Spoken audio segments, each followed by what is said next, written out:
তুমি আমার ভালোবাসা যে, তোমাকে আপন করে নেব যে।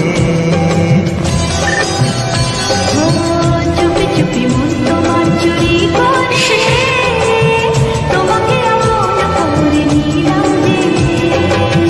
ধীরে ধীরে প্রেম ভালোবাসাতে চিরসাথী হয়ে নব। সন্ধ্যার দিকে শপিং মলে আসছি কিছু কাপড় চোপড় কিনতে।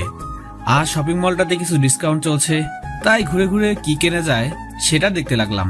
হঠাৎ করে কিছু একটার সাথে ধাক্কা লেগে পড়ে গেলাম। উঠে দাঁড়াতে দেখি পরীর মতো সুন্দরী একটা মেয়ে, যেন ভুল করে পরী পালকের থেকে নেমে এসেছে। কিছু বুঝে ওঠার আগেই ঠাস ঠাস করে দুইটা চর বসিয়ে দিল। ছোট লোকের বাচ্চা, চোখে দেখতে পাস না? তোর সাহস হয় কি করে আমার গায়ে টাচ করার? আমি সরি, দেখতে পাই নাই। দেখতে পাস নাই নাকি অন্য কিছু? এই তোদের মতো ছেলেদেরকে খুব ভালো করে চেনা আছে আমার। মেয়ে দেখলেই গায়ে পড়তে ইচ্ছে করে নাকি? তুই জানিস আমি কে আর আমার বাবা কি করে? আমি সত্যি আপনাকে দেখতে পাই নাই, না দেখে ধাক্কা লেগে গিয়েছে।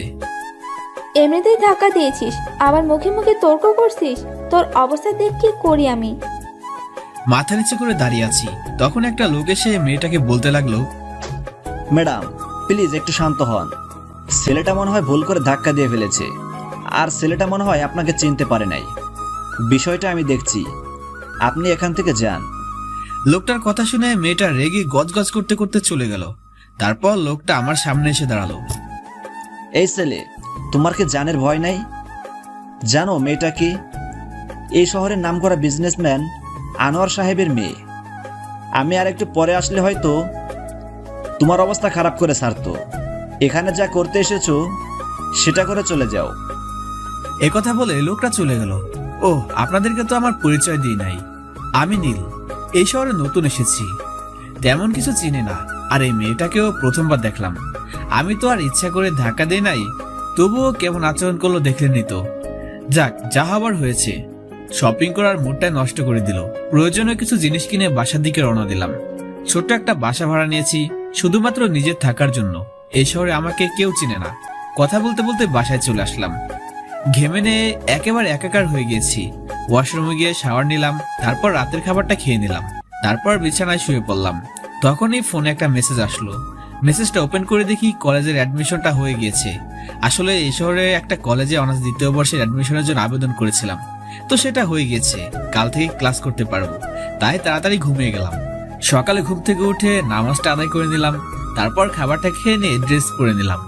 নিজে ইচ্ছা করে কম দামি পোশাক পরলাম, তারপর চুলে তেল দিয়ে ভালো করে আঁচড়ে নিলাম।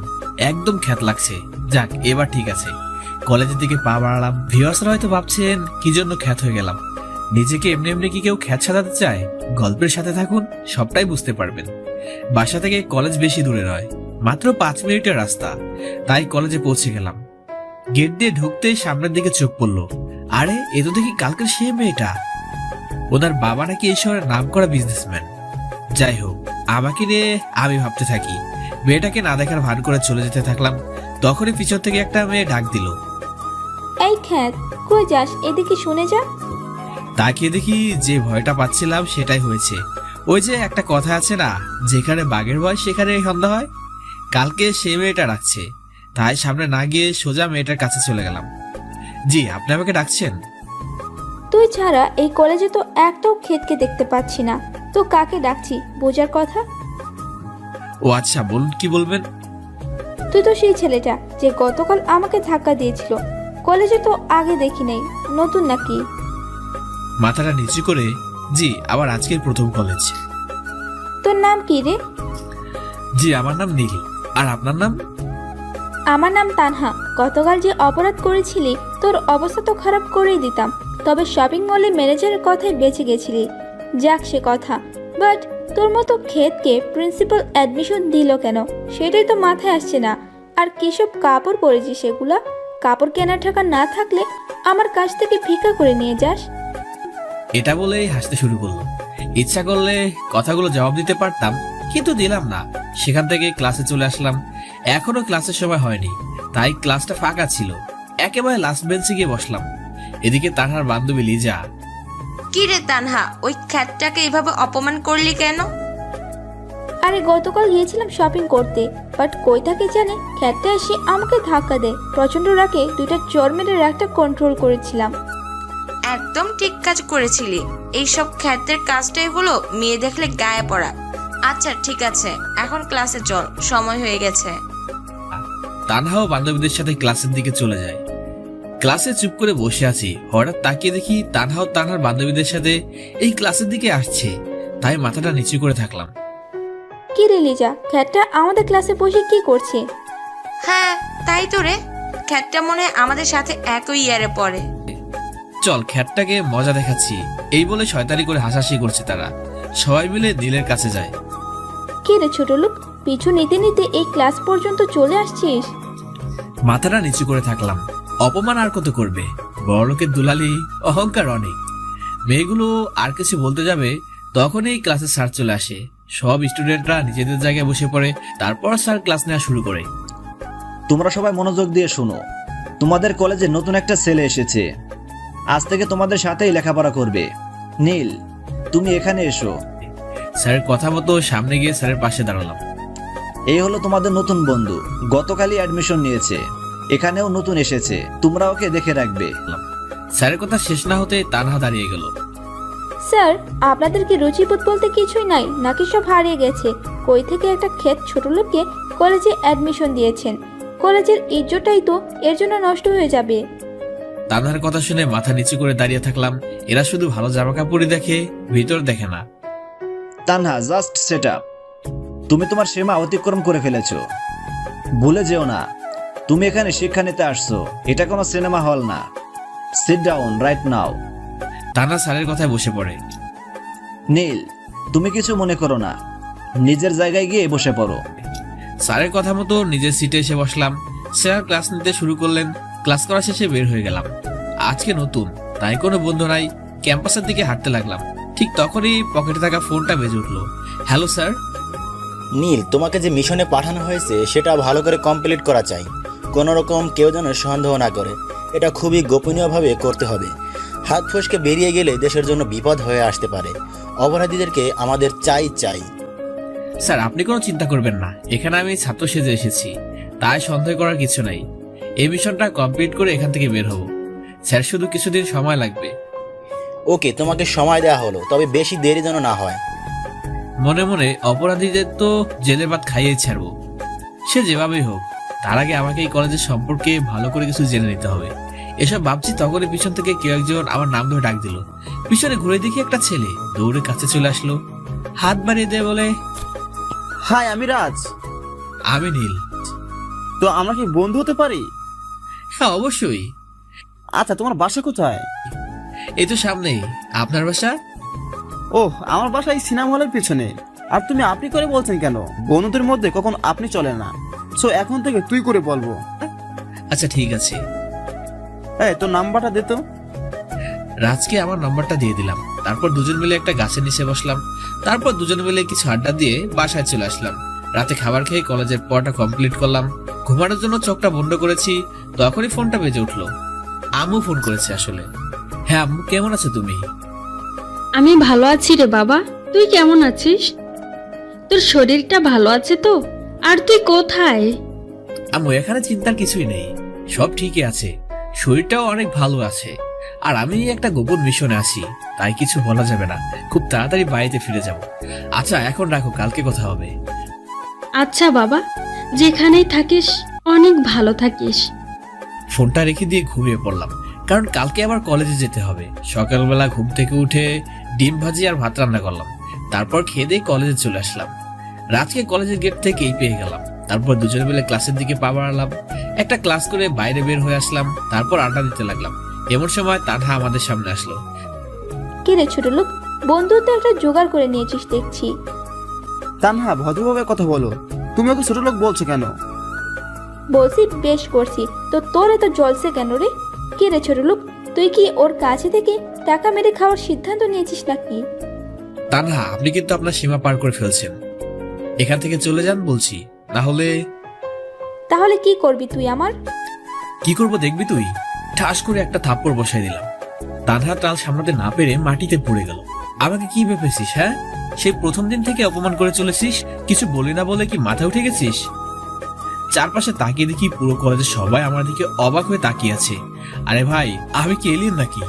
তানা মাটি থেকে উঠে বলে, তুই কাজটা ঠিক করলি না ছোট লোকের বাচ্চা। তোর অবস্থা দেখ কি করি আমি। তুই সাপের লেজে পা দিয়েছিস। তানার কথা শুনে মুচকে আসলাম। মনে মনে সাপের লেজকে পা দিয়েছে সেটা পরে জানতে পারবি। রাত চল এখান থেকে। এই বলে রাজকে নিয়ে ক্লাসে চলে আসলাম। নীল, তুই কিন্তু একটা ভুল করে ফেললি। তানহার বাবা এই শহরে এমপি, তার কথা পুরো কলেজ চলে। যেখানে তানার সাথে কেউ কথা বলতে সাহস পায় না, আর তুই তার মেয়ের গায়ে হাত দিয়েছিস, তুই এবার গেলি। আরে অত ভয় পাস না তো, মন দিয়ে ক্লাস কর, কিছুই হবে না। তারপর মন দিয়ে স্যারের লেকচার শুনতে লাগলাম। একটু পরে কলেজ গেটে দিয়ে 3 থেকে 4টা গাড়ি প্রবেশ করলো। গাড়ি থেকে কয়েকজন পুলিশ বের হয়ে আসে। তাদের একজন বলে ওঠে, এই তোদের কলেজে নীল কে রে? একটা ছেলে নীলের ক্লাসটা দেখিয়ে দেয়। তখনই পুলিশ ক্লাসের ভিতরে চলে আসে। এখানে নীল কে? সামনে তাকিয়ে দেখি কয়েকজন পুলিশ। রাজ পাশেই বসা ছিল। পুলিশ দেখে ভয় পেয়ে যায়। তারপর আমি দাঁড়িয়ে যাই। জি, আমি নীল। নামটা বলার সাথে সাথে দুজন পুলিশ এসে 2 পাশ দিয়ে জাপটে ধরে নেয়। কোনোভাবে ছুটতে পারছি না। আরে আপনারা কি করছেন? শুধু শুধু আমাকে এভাবে নিয়ে যাচ্ছেন কেন? আমার অপরাধটা কি? তোকে শুধু শুধু ধরে নিচ্ছি মনে করেছিস? তুই তো সোজা এমপির মেয়ের গায়ে হাত দিয়েছিস রে ছোট লোক। তোর পোশাক আশাক দেখে তো খ্যাত আর ছোট লোক ছাড়া কিছু মনে হয় না। তবুও টার্গেট একদম এমপির মেয়েকে। চল, তোর জন্য স্বয়ং এমপি নিজে এসেছেন। 2টা পুলিশ নীলকে ধরে নিয়ে কলেজ গেটের সামনে চলে আসে। পুরো কলেজের ছেলে পেলে ঘটনাটি দেখছে। গাড়ির সামনে দেখি তানহা দাঁড়িয়ে আছে, আর সাথে একজন মধ্যবয়স্ক লোকও দাঁড়িয়ে আছে।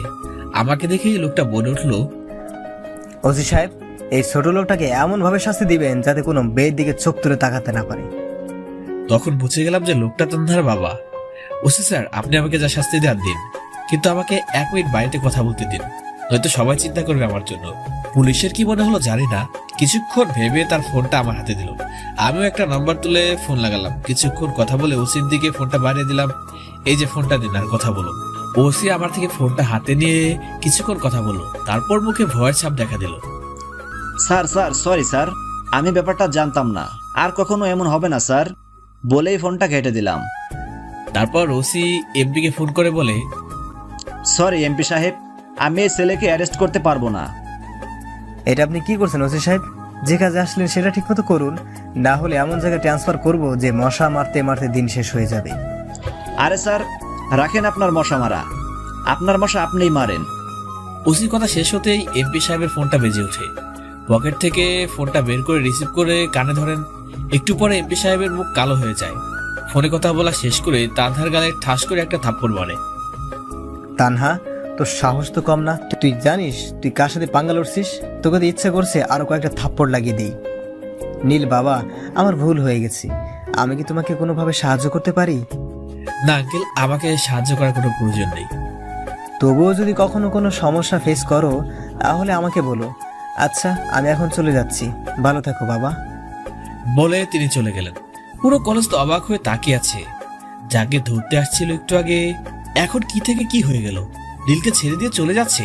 কিন্তু সব থেকে বেশি অবাক হয়েছে তানহা, কারণ এই পর্যন্ত অনেক ছেলেকে এইভাবে জেলে পাঠিয়েছে। তানহার দিকে কেউ চোখ তুলে তাকালেও তার অবস্থা খারাপ হয়ে যেত। সেখানে নীলকে তো ধরলই না, উল্টো খ্যাতটাকে ছেড়ে দিয়ে তার বাবা থাপ্পড় দিয়ে তাকে নিয়ে চলে গেল। যেখানে তানহার বাবা তানাকে কখনো মারা তো দূরে থাক, একটি বকা পর্যন্ত দেয় নাই, সেখানে আজকে না এই খ্যাতটার জন্য থাপ্পড় মেরে দিল। তানহা মনে মনে প্রতিজ্ঞা করে এই খ্যাতটাকে যে করে হোক শাস্তি দিতেই হবে। এটাই তার কঠোর প্রতিজ্ঞা। তানহার বাবার সাথে কথা বলা শেষ করে চলে যেতে ধরেছি, তখনই পিছন থেকে ওসি ডাক দিল, এই ছেলে এদিকে আসো, একটা কথা আছে। ওসির কথা মতো তার সামনে গিয়ে দাঁড়ালাম। কি বলবেন বলুন? এমনিতে ক্লাস চলাকালীন নিয়ে আসছেন আমাকে। তোমার সাথে একটু আলাদা কথা বলতে চাই, প্লিজ না করো না। ওকে চলো, কিন্তু আমার বেশি সময় নষ্ট করা যাবে না। তারপর ওসির সাথে একটু সাইডে গেলাম। ওসি সাইডে এসে আমাকে স্যালুট করে বসলো। আমি তো পুরো অবাক হয়ে গেলাম। স্যার, আমার ভুল হয়ে গেছে, আমি আপনার বিষয়ে সবকিছু জেনে গেছি। আপনি এখানে থাক, তোমাকে আর কিছু বলতে হবে না। যা জেনে নিয়েছো চুপচাপ চলে যাও। তোমার মুখ থেকে যেন কোনোভাবে এই কথা বের না হয়ে যায়, সাবধান। ওকে স্যার, ভুল করে কিছু বের হবে না। ওকে, তুমি এখন যেতে পারো, আমার দিকে কাজ আছে বলে সেখান থেকে চলে আসলাম। সামনে তাকিয়ে দেখি রাজ আমার দিকে অবাক দৃষ্টিতে তাকিয়ে আছে। কি রে রাজ, এভাবে তাকিয়ে আছিস কেন? তুই কে এটা আমাকে বলতো। তান্নার বাবা ফোনে কথা বলার পর তোকে ছেড়ে দিল, যেখানে তান্না অনেক ছেলেকে ওর বাবার দিয়ে জেলের ভাত খাইয়েছে, সেখানে তোকে এমনিতেই ছেড়ে দিল। তুই কে আর তোর পরিচয় কি? এটা তুই কোনো কথা বললি? আমি তো তোর বন্ধু। আর কেন যে আমাকে কিছু না করে ছেড়ে দিল? আচ্ছা, এখন এসব কথা ভেবে কাজ নেই। এখন চল বাসার দিকে যাওয়া যাক। তারপর রাজকে বিদায় দিয়ে বাসায় চলে গেলাম। ফ্রেশ হয়ে একটা ঘুম দিলাম। বিকালে ঘুম থেকে উঠে বাইরে থেকে একটু ঘুরে আসলাম। রাতে কলেজে পড়াটা শেষ করে ঘুমানোর জন্য শুয়ে পড়লাম। ঘুমের চোখটা জড়িয়ে আসছে আর তখনই টেবিলে থাকা ফোনটা বেজে উঠলো। দূর, এসব আবার কে ফোন দেবে? রাত বাজে 11টা। ফোনটা হাতে নিয়ে দেখি আম্মু ফোন করেছে। তাড়াতাড়ি ফোনটা রিসিভ করলাম। হ্যালো আম্মু, কেমন আছো তুমি? তোকে ছাড়া কিভাবে ভালো থাকি আমি বল। আজ কতদিন হয়ে গেল তুই বাসায় নাই। তোর জন্য সব সময় আমার মনটা খারাপ থাকে। তোর বোন তো সব সময় তোর কথা বলে। আচ্ছা আম্মু, সবার কথাই তো শুনলাম, বাট বাবা কেমন আছে? তোর বাবাও তোকে অনেক মিস করছে, কিন্তু সে একটা বিষয়ে অনেক খুশি যে তার ছেলেটা দেশের জন্য কাজ করছে। সাথে আমরাও গর্ব করি তোর জন্য। আম্মু, তোমরা শুধু আমার জন্য দোয়া করো, যেন যে কাজে নেমেছি সেটা সম্পন্ন করতে পারি। তাহলে দেশের জন্য অনেক বড় কিছু করতে পারবো। আচ্ছা, এখন ফোনটা রাখছি, কালকে কথা হবে। তারপর ফোনটা কেটে দিলাম। কিন্তু ফোনটা আবার বেজে উঠলো। এবার তাকিয়ে দেখি কোনো এক অচেনা নম্বর থেকে ফোন এসেছে। ফোনটা রিসিভ করলাম। হ্যালো, কে বলছেন? তোমার চেনা কেউ একজন। কণ্ঠ শুনে বুঝতে পারলাম এটা কোনো মেয়ের কণ্ঠ। আচ্ছা, আপনি কে বলছেন? বললাম তো, তোমার কাছের একজন মানুষ। আপনার এসব ফালতু কথা শোনার সময় আমার নেই। আমার নম্বর আপনি কোথায় পেয়েছেন? বাহ বাহ, প্রিয় মানুষটার নাম্বার পেতে আবার কোনো সমস্যা হয় নাকি? এই যে ম্যাডাম শুনুন, আপনি যে হন না কেন, এইসব আজারে পেঁচাল আমার শোনার মতো সময় নেই। সো ফোনটা রাখলাম। এই বলছি, এত রেগে যাওয়ার কি আছে? আমি তানহা। নামটা শোনার পরেই অবাক হয়ে গেলাম। যে মেয়েটা আমাকে দেখতে পায় না সে আমাকে ফোন দিয়েছে। কিন্তু তারপরে তার সব আচরণ মনে পড়ে গেল। আর খারাপ লাগতে লাগলো। এই মেয়ে, তুমি আমাকে ফোন দিয়েছো কেন? আমাকে অপমান করে তোমার ভালো লাগে নাই? আবার এখন ফোন দিয়ে অপমান করার চিন্তা ভাবছো, তাই তো? বিশ্বাস করো নীল, আমি নিজের অহংকারের কারণে সব কিছু করেছি। মনুষ্যত্ব হারিয়ে ফেলেছিলাম, কিন্তু এখন নিজের ভুলটা বুঝতে পেরেছি। আমাকে প্লিজ তুমি ক্ষমা করে দাও। আমি তোমার উপর রাগ করে নাই। যা হয়ে গেছে সেটা বাদ দাও। তুমি যে তোমার ভুলটা বুঝতে পেরেছো সেটা অনেক। এখন রাখতে পারো। না না, আগে রাখবে না। আগে তোমাকে বলতে হবে যে আমাকে মাফ করে দিয়েছো, না হলে তোমাকে ছাড়ছি না। মনে মনে কি যে বিপদে পড়লাম রে ভাই। মেয়ে তো দেখি আঠার মতো লেগে আছে। ওকে, ঠিক আছে, তোমাকে মাফ করে দিলাম। এখন খুশি তো? খুশি মানে অনেক খুশি। আচ্ছা, আমরা কি ভালো বন্ধু হতে পারি? প্লিজ এটাতে না করো না। আচ্ছা ঠিক আছে, আজ থেকে তুমি আমার ভালো বন্ধু। অনেক ধন্যবাদ তোমাকে। তারপর তানহার সাথে অনেক সময় কথা বললাম। কিছুক্ষণ কথা বলে দুজনে অনেকটা ফ্রি হয়ে গেলাম। আচ্ছা তানহা, এখন রাখছি, কালকে কথা হবে, কারণ কলেজ আছে। এখন না ঘুমালে কালকে উঠতেই পারবো না। ওকে, ঘুমিয়ে পড়ো। বলে ফোনটা কেটে দেয়। চোখ দুটো বন্ধ করার সাথে সাথে ঘুমিয়ে গেছি। একেবারে সকালবেলা উঠলাম। তারপর নামাজ পড়ে নিয়ে চুলায় রান্না বসালাম। একটা ডিম ভাজি করে ভাত রান্না করে খেয়ে নিলাম। তারপর কলেজের দিকে রওনা দিলাম। একটু পর কলেজে পৌঁছে গেলাম। আমাদের আড্ডা জায়গায় রাজ এসে বসে আছে একা একা। তারপর আমিও গিয়ে ওর সাথে সামিল হলাম। কিরে, তোর এতক্ষণ লাগে আসতে? সে কখন থেকে তোর জন্য বসে আছি। আমি ঠিক সময় এসেছি, কিন্তু তুই আজকে অনেক আগে এসেছিস কেন? তাই এত দেরি মনে হচ্ছে? ঘড়ির দিকে তাকিয়ে জিব্বায় একটা কামড় দেয়। সরি রে, ঘড়ির দিকে খেয়াল করি নাই। থাক, তোর খেয়াল করতে হবে না। ক্লাসের সময় হয়ে গেছে, এখন ক্লাসে চল। তারপর দুজন মিলে ক্লাসে চলে গেলাম। একটু পর স্যার এসে ক্লাস নেওয়া শুরু করে। কিছুক্ষণ পর তানহা দৌড়ে ক্লাসরুমে ঢুকে গেল। তানহা, তুমি অনুমতি না নিয়ে ক্লাসে ঢুকলে কেন? সরি স্যার, ভুল হয়ে গেছে। আসলে আজকে একটু দেরি হয়ে গেছে, তাই দৌড়ে চলে আসছি। ওকে, ঠিক আছে, জায়গায় গিয়ে বসো। তানহা গিয়ে নিজের জায়গায় বসলো, কিন্তু লক্ষ্য করলাম যে ওর ক্লাসের দিকে কোনো মনোযোগ নেই। বারবার শুধু আমার দিকেই তাকাচ্ছে। পুরো ক্লাস জুড়ে আমার দিকেই তাকিয়ে আছে। ক্লাস শেষ হওয়ার পর বাইরে গিয়ে রাজের সাথে আড্ডায় বসলাম। তখনই তানহা আমাদের সামনে আসলো। হাই নীল, কেমন আছো? হ্যাঁ, অনেক ভালো আছি। তুমি? হ্যাঁ, আমিও অনেক ভালো আছি। সো বসতে পারি? হ্যাঁ অবশ্যই। তাকিয়ে দেখি রাজ আমার দিকে হা করে তাকিয়ে আছে। ও রাজ, তোকে তো বলা হয়নি, তানহা ওর ভুলটা বুঝতে পেরেছে, তাই ওকে বন্ধু করে নিয়েছি। এতে কি তোর কোনো আপত্তি আছে? আমার আর কিসের আপত্তি থাকবে, তোদের দুজনের মধ্যে ঝগড়া চলছিল, কিন্তু তুই যেহেতু নিজেই মিটিয়ে নিয়েছিস সবকিছু, সেটাতে আমার আপত্তি থাকার কথা নয়। ওকে ঠিক আছে, অনেক সময় আড্ডা দিলাম টিচার বিলে, তারপর সবাই নিজেদের বাসায় চলে গেলাম। দুপুরে ঘুম দিলাম একটা, হঠাৎ করে ফোনের আওয়াজে ঘুমটা ভেঙে গেল। ফোনটা রিসিভ করলাম। হ্যালো, কে বলছেন? আমি রিশা। তোমার নিশ্চয় আমার কথা মনে আছে।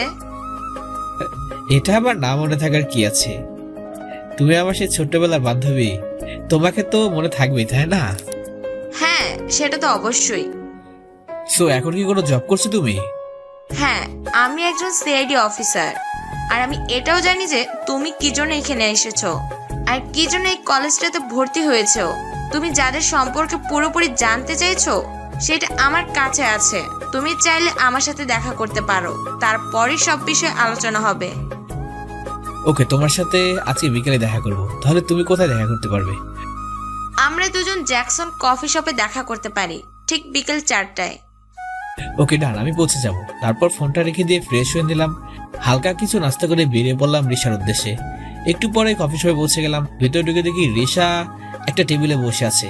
সরি রিশা, আমার একটু দেরি হয়ে গেল। তুমি কষ্ট করে এত সময় বসে আছো, তোমার এখনো সে আগের মতো আগে চলে আসার অভ্যাসটা যায় নাই।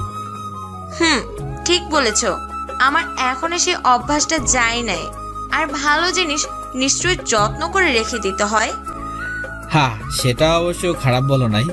তো বলো, কি খাবে তুমি আজকে? এই, পাগল হয়ে গেছো নাকি তুমি? আজ কতদিন পর তোমার সাথে দেখা হলো। আজকে তুমি শুধু বসে থাকবা আর আমি খাওয়াবো। ওকে ঠিক আছে মিস সিআইডি অফিসার, তুমি তো দেশের জন্য খুব ভালো কাজই করছো। আর আমার খুব ভালো লাগলো যে তোমার সাথে এভাবে কথা বলতে পারছি।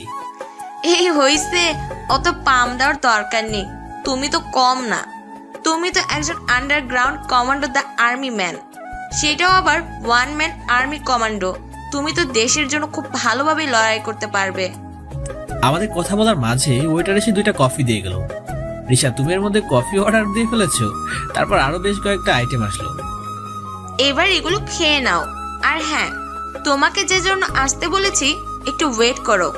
রিশা ব্যাগের থেকে একটা সিডি প্লেয়ার বের করে, এই নাও, এর ভিতরে তোমার সবকিছু ইনফরমেশন দেওয়া আছে। আর আমার সন্দেহ যে ওই কলেজের প্রিন্সিপালও এটার সাথে জড়িত। আরে সেটা তো আমি খুঁজে নেব যে কে এই দেশ বিরোধী কাজের সাথে জড়িয়ে আছে। ওদের সব কয়টাকে ধরে এমন অবস্থা করব যে বাকি সন্ত্রাসীরা ভাবতেও ভয় পাবে। তারপর দুজন মিলে খেয়ে নিয়ে বের হয়ে গেলাম। তারপর বাসায় চলে গেলাম। রাতে ল্যাপটপটা অন করে সিডি প্লেয়ার প্লে করলাম। বাহ, রিশা তো দেখছি খুব ভালো কাজ করেছে, সব ইনফরমেশন এখানে নিয়ে আসছে। কিন্তু হঠাৎ করে চোখটা এক জায়গায় আটকে গেল। কলেজের প্রিন্সিপাল সে ওসির সাথে বসে আছে। এটা শুধু একটা ফটো। একটু ভালো করে লক্ষ্য করলাম, বোঝা যাচ্ছে ওসির সাথে প্রিন্সিপাল কিছু একটা বিষয় নিয়ে হেসে হেসে কথা বলছে। আবার রিশাও তো বলছিল যে প্রিন্সিপালকে সন্দেহ করে। তাহলে কি প্রিন্সিপাল ওই কাজের সাথে জড়িত? এসব কথা ভাবছি তখনই ফোনটা বেজে উঠলো। ফোনের শব্দে ধ্যান কাটলো। ফোনের দিকে তাকিয়ে ফোনটা রিসিভ করলাম। Hello sir. কি নীল, তোমার কাজ কত দূর? জি স্যার, সবকিছু ভালোভাবে চলছে। আশা করি খুব তাড়াতাড়ি এই কেসটা সলভ করে ফেলবো। কথা বলা শেষ করে ফোনটা কেটে দিলাম। তারপর ঘুমিয়ে পড়লাম। সকালবেলা কলেজে গিয়ে রাজের সাথে আড্ডা দিতে লাগলাম। আর তখন দেখি 3 থেকে 4 জন ছেলে প্রিন্সিপালের রুমে ঢুকলো। সবগুলোকেই দেখতে গুন্ডাদের মতো। সবাই মাস্ক পরে আছে, যেন মনে হচ্ছে জঙ্গল থেকে উঠে এসেছে। কলেজে আসার পর থেকে ওদেরকে দেখি নাই। তবে কি ওরা প্রিন্সিপালের সাথে মিলে কুকর্ম করছে? মনে প্রচুর পরিমাণ সন্দেহ হতে লাগলো। কি হচ্ছে? দেখা করার দরকার কি? এই রাজ, আমার একটা পার্সোনাল কল আসছে, আমাকে একটু সাইডে যেতে হবে। রাজের কাছ থেকে সরে গিয়ে প্রিন্সিপালের রুমের দরজায় গিয়ে দাঁড়ালাম। তারপর লুকিয়ে ওদের কথাগুলো শুনতে লাগলাম। এই, তোমরা এখন কলেজে আসছো কি জন্য? তোমাদেরকে না আমি বলেছিলাম যে আমি ফোন করব? যদি কেউ এটা দেখে নেয় তাহলে তোমরা সহ আমাকেও জেলের ঘানি টানতে হবে। আরে প্রিন্সিপাল, রাখ তো তোর জেল। আমরা ওসব জেলের ভয় পাই না। তোকে বলেছিলাম ড্রাগগুলো দেশের বাইরে পাঠাতে হবে, সেটা যে করেই হোক। তুই সেগুলো নিয়ে কোথায় রাখছিস তাড়াতাড়ি বল। তোমরা উত্তেজিত হচ্ছে কেন এত? আমি তো টাকার গোলাম। তোমাদের ড্রাগগুলো আমি যথাসময়ে পাঠিয়ে দেবো, কারণ আমিও চাই অনেক বড় লোক হতে। এই প্রিন্সিপাল হয়ে কতদিন থাকবো? আমি একেবারে দেশের বাইরে চলে যাব আর জীবনটাকে উপভোগ করব। ঠিক আছে, আমরা এখন চলে যাচ্ছি। ঠিক সময়ে যেন মালগুলো পেয়ে যাই, নাহলে তোকে এমন অবস্থা করব যে তোকে কবরও ভয় পেয়ে দাফন করতে দেবে না। বলে ছেলেগুলো চলে গেল। এদিকে আমার সমস্ত কিছুর ভিডিও করা শেষ। ছেলেগুলো আসতেই লুকিয়ে পড়লাম। তারপর আবার রাজের কাছে চলে গেলাম, কিন্তু আড্ডা দেওয়া আর হলো না। তানহা রাজের সাথে বসে আছে। কিরে, তোর কথা বলতে এত সময় লাগে? সে কখন চলে গেলি? আরে এখন তো আসছি, আর ওয়েট করা লাগবে না। নীল, তুমি কোথায় গিয়েছিলে? আমি এসে দেখলাম রাজ বসে আছে, বাট তুমি নাই। ওকে জিজ্ঞাসা করলে বলল মোবাইলে কথা বলতে গেছে। সো কথা বলতে কি এত সময় লাগে নাকি? দুজন মিলে আমার পিছনে লাগছে। এখন আমার কান্না পাচ্ছে। থাক, আর কান্না করতে হবে না, অনেক ক্ষুধা লাগছে, পেটের মধ্যে ইঁদুর দৌড়াচ্ছে। এখন চল ক্যান্টিনে কিছু খেয়ে আসি। এই রে, তোর কথা শুনে তো ক্ষুধা লাগলো আমার। ও, তোমাদের খোলা লেগেছে, সেটা আগে বলবি তো। চলো, তোমাদেরকে আজ রেস্টুরেন্টে নিয়ে খাওয়াবো। আমার পক্ষ থেকে একটা ট্রিট। কি তোমরা খুশি তো? আরে খুশি না মানে? এমপি সাহেবের মেয়ে ট্রিট দিবে, আর সেটাতে খুশি না হয়ে থাকতে পারে? তারপর সবাই মিলে একটা রেস্টুরেন্টে ঢুকলাম। ওয়েটারকে ডেকে নিয়ে খাবার অর্ডার দিলাম। রাজ ওর মনের মতো করে খাবার অর্ডার দিল। রাজের অর্ডার দেওয়া দেখে মনে হচ্ছে একটা রাক্ষসকে খেতে নিয়ে আসছি। কি রে রাজ, তুই এত কিছু খেতে পারবি তো? আরে বলিস কি, খেতে পারবো না মানে? তুই শুধু তাকে তাকে দেখে যা, তারপর কথা বলবি। তানহা রাজের কথা শুনে হেসে দিল। আচ্ছা ঠিক আছে, তোমার যেটা মন চায় সেটাই খাও। আজ আমার পক্ষ থেকে ট্রিট বলে কথা। একটু পর ওয়েটার এসে সব আইটেমগুলো দিয়ে যায়। তারপর সবাই মিলে খাওয়া শুরু করলাম। রাজ প্রচুর পরিমাণে খেলো, যা দেখে আমি তো পুরাই অবাক। খাওয়া শেষ করে সব বিল মিটিয়ে বের হলাম। আচ্ছা, এখন তাহলে বাসা থেকে রওনা দেওয়া যাক, কালকে আবার কলেজে দেখা হবে। তারপর সবাইকে বিদায় জানিয়ে বাসায় চলে গেলাম। এখন একটাই কাজ, কবে যে এই ড্রাগগুলো পাচার হবে সেটা জানতে হবে। আর আমার অভিজ্ঞতা অনুযায়ী এই কলেজ থেকে ড্রাগগুলো পাচার হবে। ওরা শুধু সময়ের অপেক্ষা করছে। বিকালবেলা রিক্সাকে ফোন করলাম। হ্যাঁ নীল, বলো কি খবর তোমার? হ্যাঁ, আমার খবর তো অনেক ভালো। তো তুমি এখন জ্যাকসন কফি শপটাতে আসতে পারো? হ্যাঁ, আসতে পারবো। তবে একটা কথা, আসার সময় এই শহরের একটা ম্যাপ নিয়ে আসবে, আর ড্রাগ ডিলার ড্রাগন এলাকার একটা ম্যাপ নিয়ে আসবে। তুমিও চলে এসো, আমি রওনা দিচ্ছি। ওকে, আমি এখনই বের হচ্ছি, তুমি চলে আসো। রিসার সাথে কথা বলে দ্রুত তৈরি হয়ে নিলাম। তারপর জ্যাকসন রেস্টুরেন্টের উদ্দেশ্যে বেরিয়ে পড়লাম। একটু পরে পৌঁছে গিয়ে দেখি রিসা বসে আছে। সরি রিসা, একটু দেরি হয়ে গেল নাকি? না না, দেরি হয়নি, আমারও একটু আগে আসার অভ্যাস। তোর জিনিসগুলো এনেছো নাকি? হ্যাঁ, সবকিছু এনেছি। তারপর ম্যাপ বের করে দিল। নাও, এইটা হলো আমাদের বন্ধুত্বের উপহার। তুমি চাইলে কিন্তু আমাদের পুরো সিআইডি টিম তোমাকে সাহায্য করতে পারি। আরে না, তার আর কোনো দরকার হবে না, আমি একা কাজটা করতে পারবো। তবুও একবার ভেবে দেখতে পারো। আচ্ছা তুমি একটা কথা বলো তো, তুমি এত ফিট থাকো কেমন করে? আরে বাবা, একজন কমান্ডো আমি, সারাদিন এসব নিয়ে থাকতে হয়। তো এত সব কাজ করতে গেলে তো ফিট থাকতেই হবে। তারপর দুজন মিলে কফি খেলাম। আচ্ছা এখন যাওয়া যাক। ডিনারের কফির বিলটা আমি দিলাম, কিন্তু পরের ট্রিটটা কিন্তু তোমার। আচ্ছা ঠিক আছে, এখন বের হওয়া যাক। রেস্টুরেন্ট থেকে বের হয়ে গেলাম। রিসা হাত বাড়িয়ে দিয়ে হ্যান্ডশেক করলো। ওকে, তাহলে যাওয়া যাক। ওকে বিদায় দিয়ে রাস্তা পার হলাম। হঠাৎ করে পেছন থেকে রিসা চিৎকার শুনতে পেলাম। এই তোমরা কারা? আমাকে ছেড়ে দাও বলছি। রিসার আওয়াজ শুনে পিছনে তাকাতে দেখি একটা গাড়ি ওকে জোর করে তুলে নিয়ে যাচ্ছে। নিশ্চয়ই ড্রাগনের লোকেরা আমার ব্যাপারে জেনে গিয়েছে আর ভুল করে রিসাকে তুলে নিয়ে যাচ্ছে। আমিও ওদের পিছনে দৌড়াতে লাগলাম। গাড়িটা স্পিডে চলছে, কিন্তু আমিও কমান্ডোতে দৌড়ে চ্যাম্পিয়ন হয়েছি। সমস্ত শক্তি দৌড়াতে লাগলাম। ওর আস্তে আস্তে জঙ্গলের মধ্যে চলে গেল। কি করব কিছুই মাথায় আসছিল না। তখন রাস্তায় একটা মোটা লাঠি দেখতে পেলাম। ওইটা ওদের গাড়ির দিকে ছুঁড়ে মারলাম। সাথে সাথে গাড়ির সামনের কাজটা ভেঙে গেল, আর ওরা কন্ট্রোল করতে না পেরে গাড়ি থামিয়ে দিল। দৌড়ে গিয়ে রিসাকে গাড়ি থেকে বের করলাম, কিন্তু 10 থেকে 13 জন আমাদেরকে ঘিরে দিল। রিসাকে সাইডে সরিয়ে দিয়ে সব কয়টাকে মারতে থাকলাম। একটু পর দেখি মাটিতে সব কয়টা গড়াগড়ি খাচ্ছে। তারপর রিসার দিকে তাকাতে একটা গুলি এসে সোজা আমার পেটের বাম পাশে লাগলো। সাথে সাথে চোখ দুটা অন্ধকার হয়ে গেল। রিসা এই অবস্থা দেখে নীল বলে একটা চিৎকার দেয়, কিন্তু নীলের দেহ মাটিতে পড়ে আছে, কোনো সারা শব্দ নেই। সেই লোকগুলো এসে জোর করে রিসাকে তুলে নিয়ে যায়। হঠাৎ করে আমার ঘুমটা ভেঙে গেল। পাশে তাকিয়ে দেখি 3টা লোক দাঁড়িয়ে আছে। চারপাশে তাকাতে দেখি আমি হসপিটালের বেডে শুয়ে আছি।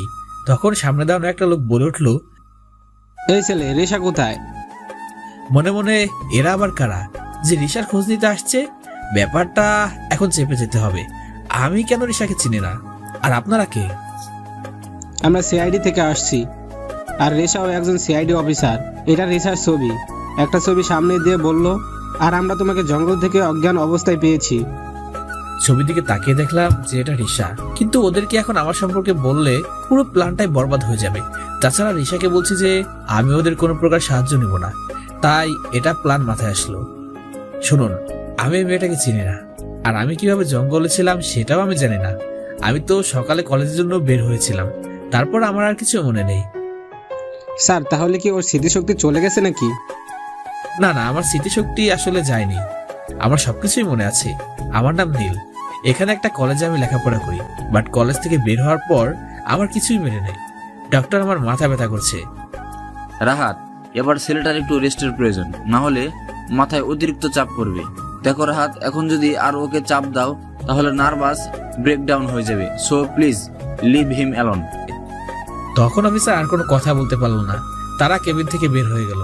আর তখনই তানহা দৌড়ে ভিতরে প্রবেশ করলো, পিছনে রাজও ছিল। এই নীল, কি হয়েছে তোমার? জানো তোমার জন্য কতটা টেনশন হচ্ছিল। ডক্টর, নীলের কি হয়েছে? দেখো তাহনা, চিন্তার কোনো কারণ নাই। ওনার একটা গুলি লেগেছিল পেটের ডান পাশে, সেনসিটিভ সুয়ে বেরিয়ে গেছে, এখন সম্পূর্ণ বিপদমুক্ত। আপনি আমাকে কেমন করে চিনেন? আরে তুমি আমাদের আনোয়ার সাহেবের মেয়ে, আর তোমাকে চিনবো না এটা কেমন করে হয়? এই নীল, কেমন করে হলো এসব? জানো তোমার জন্য আমার কতটা টেনশন হচ্ছিল, কতবার যে তোমাকে ফোন করেছি, বাট তোমার কোনো খোঁজ খবর পাই নাই। তারপর অনেক কষ্টে তোমাকে খোঁজে চলে আসলাম। এই তানহা, আমার কিছু হয়নি, আমি এখন একদম ঠিক আছি। আর তুমি এত উতলা হও না, শরীর খারাপ করবে। আমার শরীর নিয়ে তোমাকে এত চিন্তা করতে হবে না, নিজের পেটে গুলি লেগেছে, সেটা নিয়ে কোনো চিন্তা নেই। তানহা কথা বলেই কেঁদে দিল। আরে পাগলি, তুমি কাঁদছো কেন? কাদার মতো কিছু হয়েছে নাকি? আর ডক্টর তো বলে দিয়েছে যে আমি সম্পূর্ণ বিপদমুক্ত আছি। তুমি আর কি বুঝবে, আমার কোনো প্রিয় মানুষের কিছু হলে খুব কষ্ট হয় আমার। আর তুমি তো এখন আমার খুব ভালো একটা বন্ধু। আচ্ছা ডক্টর, আপনারা ওর সমস্ত রকম ট্রিটমেন্ট করুন, কোনো কমতি যেন না থাকে। যত টাকা লাগে আমি দেব। নার্স, রোগীকে একটা ঘুমের ওষুধ দিন, এখন ওনার ঘুমের প্রয়োজন। নার্স এসে নীলকে একটা ঘুমের ওষুধ দেয়। ওষুধ খেয়ে নীল ঘুমিয়ে পড়ে। একটানা দুপুর পর্যন্ত ঘুমিয়ে থাকে নীল।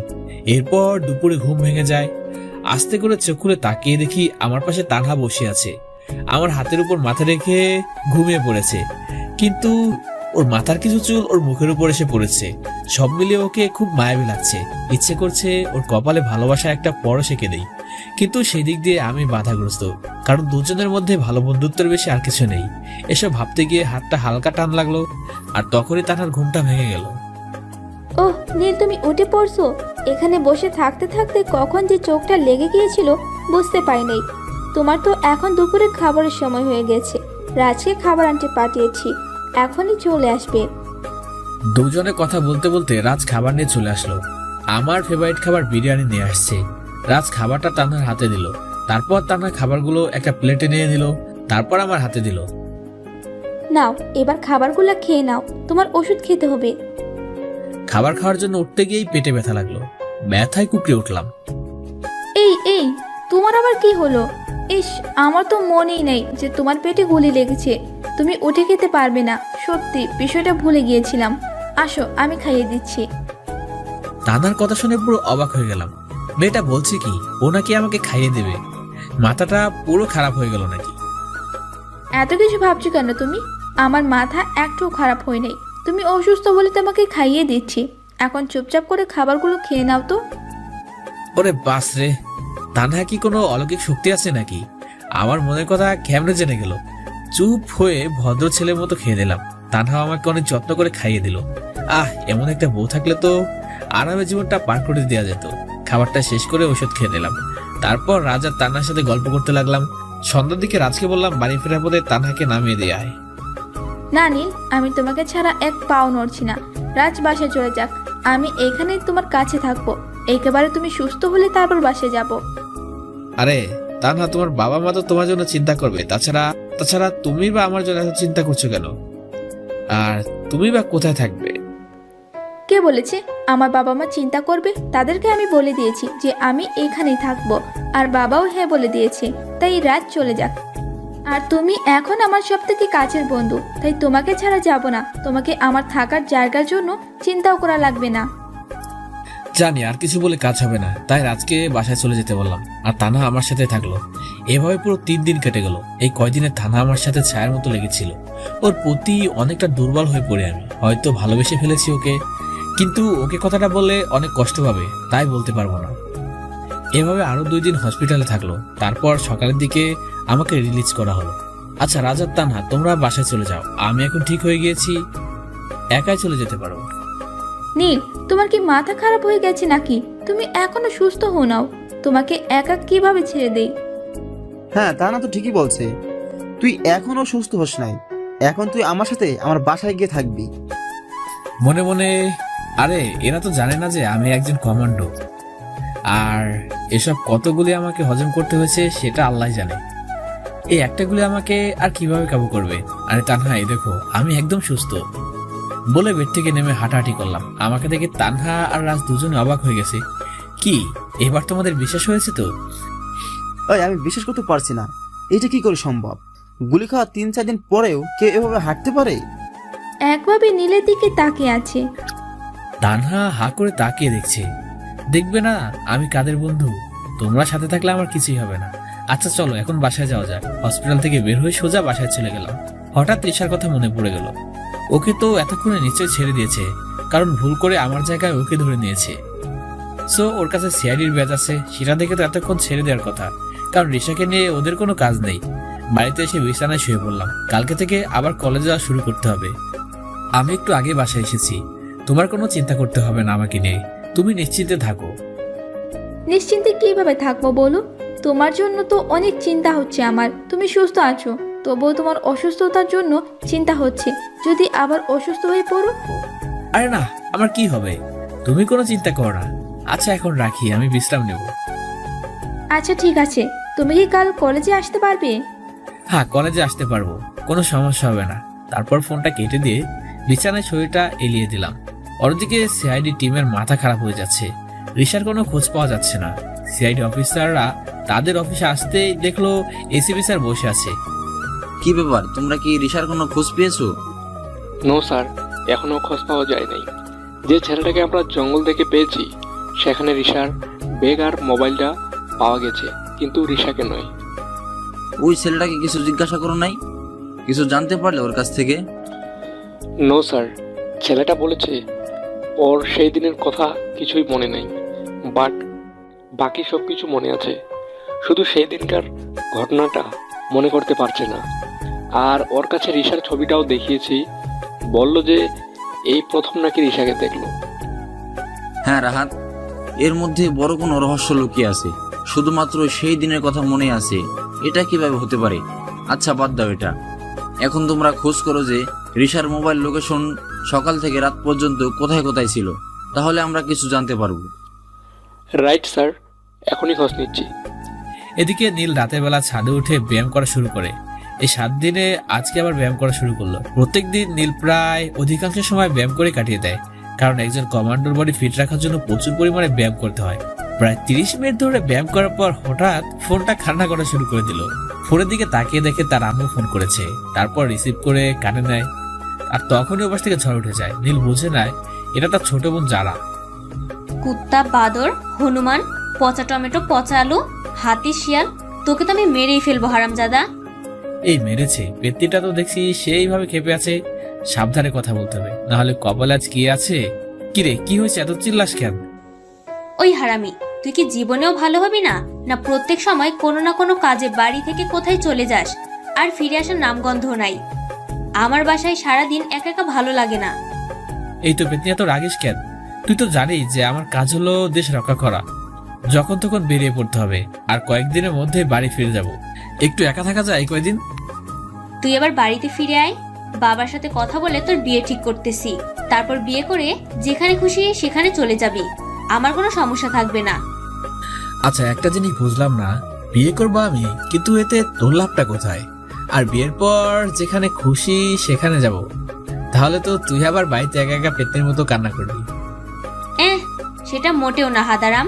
তুই বিয়ে করলে পরে আমি একটা মিষ্টি ভাবি পাবো, আমার তখন গল্প করার মানুষও হয়ে যাবে। তখন আর তোকে লাগবে না, তোর যেখানে ইচ্ছা চলে যাবি। ওরে ফাজিল, তাহলে তোর আসল মতলব এটাই? আমার ঘাড়ে বিয়ে নামক একটা বোঝা চাপিয়ে দিয়ে তুই মজা করবি? তোর মতলব তাহলে এটা ছিল? দাঁড়া, শুধু একবার বাসায় আসতে দে, তোর বিয়ের ব্যবস্থা করতেছি আগে। আচ্ছা এসব বাদ, কেমন আছিস তাই বল। ভাইয়া, তোকে ছাড়া খুব একা ফিল করি আমি। বাসায় আম্মু আমাকে সময় দেয়, কিন্তু সব সময় তো সংসারের কাজে ব্যস্ত থাকে, আর আব্বু তো সারাদিন অফিসে থাকে। আমি বাসার ভিতরে খুব বোরিং ফিল করি। তুই থাকলে কত মজা করি দুজন মিলে, কিন্তু এমন একটা কাজ করিস যেখানে আমাদেরকে সময় দিতে পারিস না। ভাইয়া রে, তোকে খুব মিস করতেছি, তুই তাড়াতাড়ি চলে আয়। এই যারা, এত মন খারাপ করিস না, আমি খুব তাড়াতাড়ি বাসায় চলে আসবো। আচ্ছা বাবা মা সবাই ভালো আছে তো? হ্যাঁ, সবাই ভালো আছে। আচ্ছা এখন রাখি, আবার পরে কথা হবে, আমার অনেক কাজ করতে হবে। তারপর ফোনটা কেটে দিয়ে আবারও ব্যায়াম করা শুরু করে দিলাম। ব্যায়াম করা শেষ করে নিজের রুমে গিয়ে ফ্রেশ হয়ে নেয়। তারপর রুমে আসতেই দরজা কেউ নক করে। নীল গিয়ে দরজাটা খুলে দেয়, দেখে পাশের বাসার আন্টি আসছে তার জন্য কিছু খাবার নিয়ে। এই আন্টি আমাকে বাসাটা পাইয়ে দিয়ে সাহায্য করেছে, তাই খাবারগুলো নিয়ে খেয়ে নিলাম। তারপর বিছানা ঠিক করে ঘুমের রাজ্যে চলে গেলাম। পরের দিন সকালবেলা ফোনের আওয়াজে ঘুমটা ভেঙে গেল। ঘুম ঘুম চোখে ফোনটা রিসিভ করলাম। হ্যালো, কে বলছেন? এই, তুমি এখনো ঘুমিয়ে রইছো? জানো তুমি কখন সকাল হয়ে গেছে, আর একটু পর কলেজ শুরু হয়ে যাবে, তুমি এখনো ঘুমিয়েই আছো। কণ্ঠটা চিনে গেলাম, তানহা ফোন করেছে। ও সরি, তুমি কলেজে রওনা দাও, আমি আসছি। তানহা এখন আমার খুব কেয়ার করে, কখন কি করি, শরীর কেমন আছে, খাওয়া দাওয়া করছি কিনা, আরো অনেক কিছু খবর রাখে। তানহার জন্য মনের মধ্যে একটা জায়গা তৈরি হয়ে গিয়েছে, নিজের অজান্তে এই জায়গাটা তৈরি হয়েছে। জানি না এটাকে মনে হয় ভালোবাসা বলে। কতক্ষণ নিজেকে চেপে রাখতে পারবো জানি না, কিন্তু খুব তাড়াতাড়ি আমার মনের কথাটা ওকে জানাবো। তারপর ফ্রেশ হয়ে নিয়ে ডিম ভাজি আর ভাত রান্না করে নিলাম। এটাই আমার সকালের প্রিয় একটা খাবার। তারপর খাওয়া শেষ করে কলেজে চলে গেলাম। তানহা আগে থেকে কলেজে এসে বসে আছে। আমি আসতে গিয়ে তানহার পাশে বললাম, তোমার আসতে এত সময় লাগে? সেই কখন থেকে আসছি আমি কলেজে, আর তুমি এখন আসলে? সরি, আমার একটু দেরি হয়ে গিয়েছে। আসলে আজ কেমন যে কি হয়েছিল, ঘুম থেকে উঠছি দেরিতে, তাও তোমার ফোন পাওয়ার পর ঘুমটা ভাঙছে, না হলে তো আজ কলেজে আসতে পারতাম না। আচ্ছা, রাজকে তো দেখতে পাচ্ছি না, রাজকে এখন আসে নাই নাকি? যাক, রাজ বেচারা অনেকদিন বাঁচবে, তুমি বলার সাথে সাথেই হাজির। তাহার কথা শুনে পিছনে তাকালাম, দেখি রাজ কলেজ গেট দিয়ে ঢুকতেছে। একটু পর রাজ আমাদের সাথে এসে আড্ডায় বসলো। এই যে নবাব, আপনি তো এসে বসে বললেন, এদিকে ক্লাসের সময় হয়ে গিয়েছে, সেটা কি মাথায় আছে? নীলের কথা শুনে ঘড়ি দিকে তাকাই। ওহ সরি রে দোস্ত, আমি ঘড়ির দিকে খেয়ালই করি নাই। ওই তো, মানুষ যখন প্রেমে পড়ে তখন আরো কত কি ভুলে যায়। তার মানে রাজ প্রেমে পড়েছে, তো আমাদের মিষ্টিমুখ করাবে না তুমি? দূর রাখো তো তোমার মিষ্টি মুখ। এই নীল শুধু ফাজলামো করে, আন্দাজে একটা কথা বলে দিল আর আমাকে পেয়ে বসলো। আমি ওসব প্রেমে পড়িনি। এবার চল তো ক্লাসে যাই। তানার দিকে তাকিয়ে হেসে দিলাম। তানাও আমার চালাকি বুঝতে পেরে হেসে দিল। তারপর সবাই মিলে ক্লাসে চলে গেলাম। 2টা ক্লাস করে 3জন মিলে বাইরে চলে আসলাম। নীল, এখন আমরা 3জন একটা জায়গায় ঘুরতে যাব। এই কি বলছো? এখন যেতে পারবো না, অন্যদিকে যাব। আমি কোনো কথা শুনতে চাই না। রাজ, তুমি চলো, আমরা সবাই মিলে একই সাথে ঘুরতে যাব। আরে আমি তো এক পায়ে রাজি, শুধু বলো কোথায় যেতে হবে। এটা তোমাদের জন্য সারপ্রাইজ। তুমি যদি নীলকে নিতে পারো তাহলে আমি তোমাকেও নিয়ে যাব। এটার এমন কি বিষয়? ওকে, আমি নিয়ে যাচ্ছি আর তুমি আমাকে নিয়ে যাও। তারপর রাজ নীলকে জোর করে ধরে নিয়ে গেল। 3জন মিলে কলেজ থেকে বের হয়ে গেল। তানহা 2টা রিক্সা রাখলো। তারপর নীলকে নিয়ে একটা তুতে বললো, আরেকটা রিক্সায় রাজ বসলো। রিক্সায় তানহা আমাকে জোর করে উঠালো। আমার এখন কোথাও যেতে ভালো লাগছে না, তাই তানহা আমাকে কোথাও নিয়ে যেতে যাচ্ছে। আমি এখন কোথাও যাব না তো। আরে বলো না, কোথায় নিয়ে যাচ্ছ? এই, একদম চুপ করে থাকবা। এত কথা বলো কেন তুমি? যেখানে নিয়ে যাই তাতে তোমার কি? তুমি চুপ করে রিক্সায় বসে থাকো, আর একটা কথা বললে খুব খারাপ হয়ে যাবে কিন্তু। ওরে বাপরে, এটা মেয়ে নাকি শাকচুন্নি? এমন করে কেউ বলে নাকি? একটু ভালোবেসে বললেও তো হতো, এত রাগ করার কি আছে? ভদ্র ছেলের মতো চুপচাপ বসে থাকলাম, না হলে কখন কি করে বসে হিসাব নাই। একটু পর শহরের সব থেকে বড় শপিং মলের সামনে তানহা রিক্সা দাঁড় করলো। এই নীল, এবার তুমি নামো, বসেই থাকবে নাকি? আরে নামছি তো, এত রাগ করছো কেন? তারপর রিক্সা থেকে নেমে গেলাম। রাজা আমাদের পিছনে চলে আসলো। ভাড়া মিটিয়ে নীলকে নিয়ে শপিং মলের ভেতরে চলে গেল। তারপর একটা দোকানে ঢুকলো আচ্ছা মামা, এই ছেলেটার জন্য সব থেকে ভালো ব্র্যান্ডের জিন্স দেখান তো। তানহার কথা শুনে আমি তো পুরাই অবাক, কারণ আমার জন্য কাপড় কিনছে। এই তানহা, তুমি কি করছো এসব? আমার কাপড় চোপড় লাগবে না তো। তোমাকে না বলছি কোনো প্রকার টু শব্দ পর্যন্ত না করতে, তবুও তুমি কেন এত বেশি কথা বলছো? নিজের জায়গায় চুপচাপ দাঁড়িয়ে থাকো। রাগে দৃষ্টিতে তাকালো নীলের দিকে। তানহার দিকে তাকিয়ে চুপ করে গেলাম। মেয়েটা আমার উপর রেগে যাচ্ছে, আর কথা বলা যাবে না। চুপচাপ বসে থাকলাম। প্যান্ট কেনার পর একটা শার্টের দোকানে গেল। তারপর তানহা নিজে চয়েস করে শার্ট কিনে দিল। আমার চয়েস করার কোনো সুযোগই দিল না, নিজে সবকিছু পছন্দ করে দিল। এই নাও, এই সব কিছু তোমার জন্য। আমি নিজের পছন্দ করে কিনে দিলাম, আর কালকে থেকে যেন কলেজে ওইসব খ্যাতমার্কা কাপড় পরে আসবা না বলে দিলাম। তুমি তো দেখতে পুরো নায়কের মতো, তাহলে এরকম থাকো কেন? কালকে এই নতুন জামা পরে আসবে। আমি হ্যাঁ বলে মাথা নাড়ালাম, কারণ এখন বেশি বকবক করলে আমার অবস্থা খারাপ করে ছাড়বে। এই রাজ, তোমাকে তো বলেছিলাম নীলকে নিয়ে আসতে পারলে তুমি যা চাও তাই দিব। তো এখন তোমার মন মতো সব কিছু নিয়ে নাও। তানার কথা শুনে রাজ তো অনেক খুশি হলো। তারপর ওর মন মতো শপিং করে নিল। সব কেনাকাটা শেষ হয়ে গেল, শপিং মল থেকে বের হয়ে গেলাম। তানহার বাবার নাম করা ব্যবসায়ী বলে সবাই আমাদের খুব সম্মান করলো। তারপর যে যার মতো বাসায় চলে গেলাম। সন্ধ্যার সময় তানহার দেয়া কাপড় চোপড় গুলো দেখতে লাগলাম। আসলে মেয়েটার পছন্দ আছে বলতে হবে। আমার প্রিয় নীল কালারের শার্টটা কিনেছে, আর প্যান্টটাও মনের মতো। ওর মতো একটা বউ পেলে তো আর কোনো কথাই থাকবে না। কিন্তু তানহা আমার অনেক ভালো বন্ধু হয়ে গেছে। এখন ওকে আমার ভালোবাসার কথাটা বললে যদি বন্ধুত্বটা নষ্ট হয়ে যায়, এসব ভাবছি হঠাৎ করে চিৎকারের আওয়াজ শুনতে পেলাম। ও, এটা তো পাশের বাসার আন্টির গলার আওয়াজ, যিনি আমাকে নিজের ছেলের মতো ভাবেন। আন্টি চিৎকার শুনে ঘরের বাইরে চলে আসলাম। দেখলাম একটা চোর আন্টির ব্যাগ নিয়ে পালাচ্ছে। ও, এবার দেখছি ওর সাথে দৌড়ের প্রতিযোগিতা দিতে হবে। চোরের পিছনে পিছনে দৌড় শুরু করলাম। বেশিক্ষণ দৌড়ানো লাগলো না, চোরটাকে ধরে আন্টির সামনে নিয়ে আসলাম। এই যে আন্টি, চোর সহ তোমার ব্যাগ নিয়ে আসছি। এটাকে আজ এমনভাবে শিক্ষা দিবে যাতে করে কারোর ব্যাগ চুরি করার সাহস না পায় কোনো। এই বলে চোরটাকে মারা শুরু করলাম। ও ভাই, আমার ভুল হয়ে গেছে, আমাকে মাফ করে দিন। আমি আর সহ্য করতে পারছি না আপনাদের মার। আর কিছুক্ষণ মারলে আমি মরে যাব। ছেলেটার কথা শুনে ভিতরে মায়া হলো, তাই ওকে ছেড়ে দিলাম।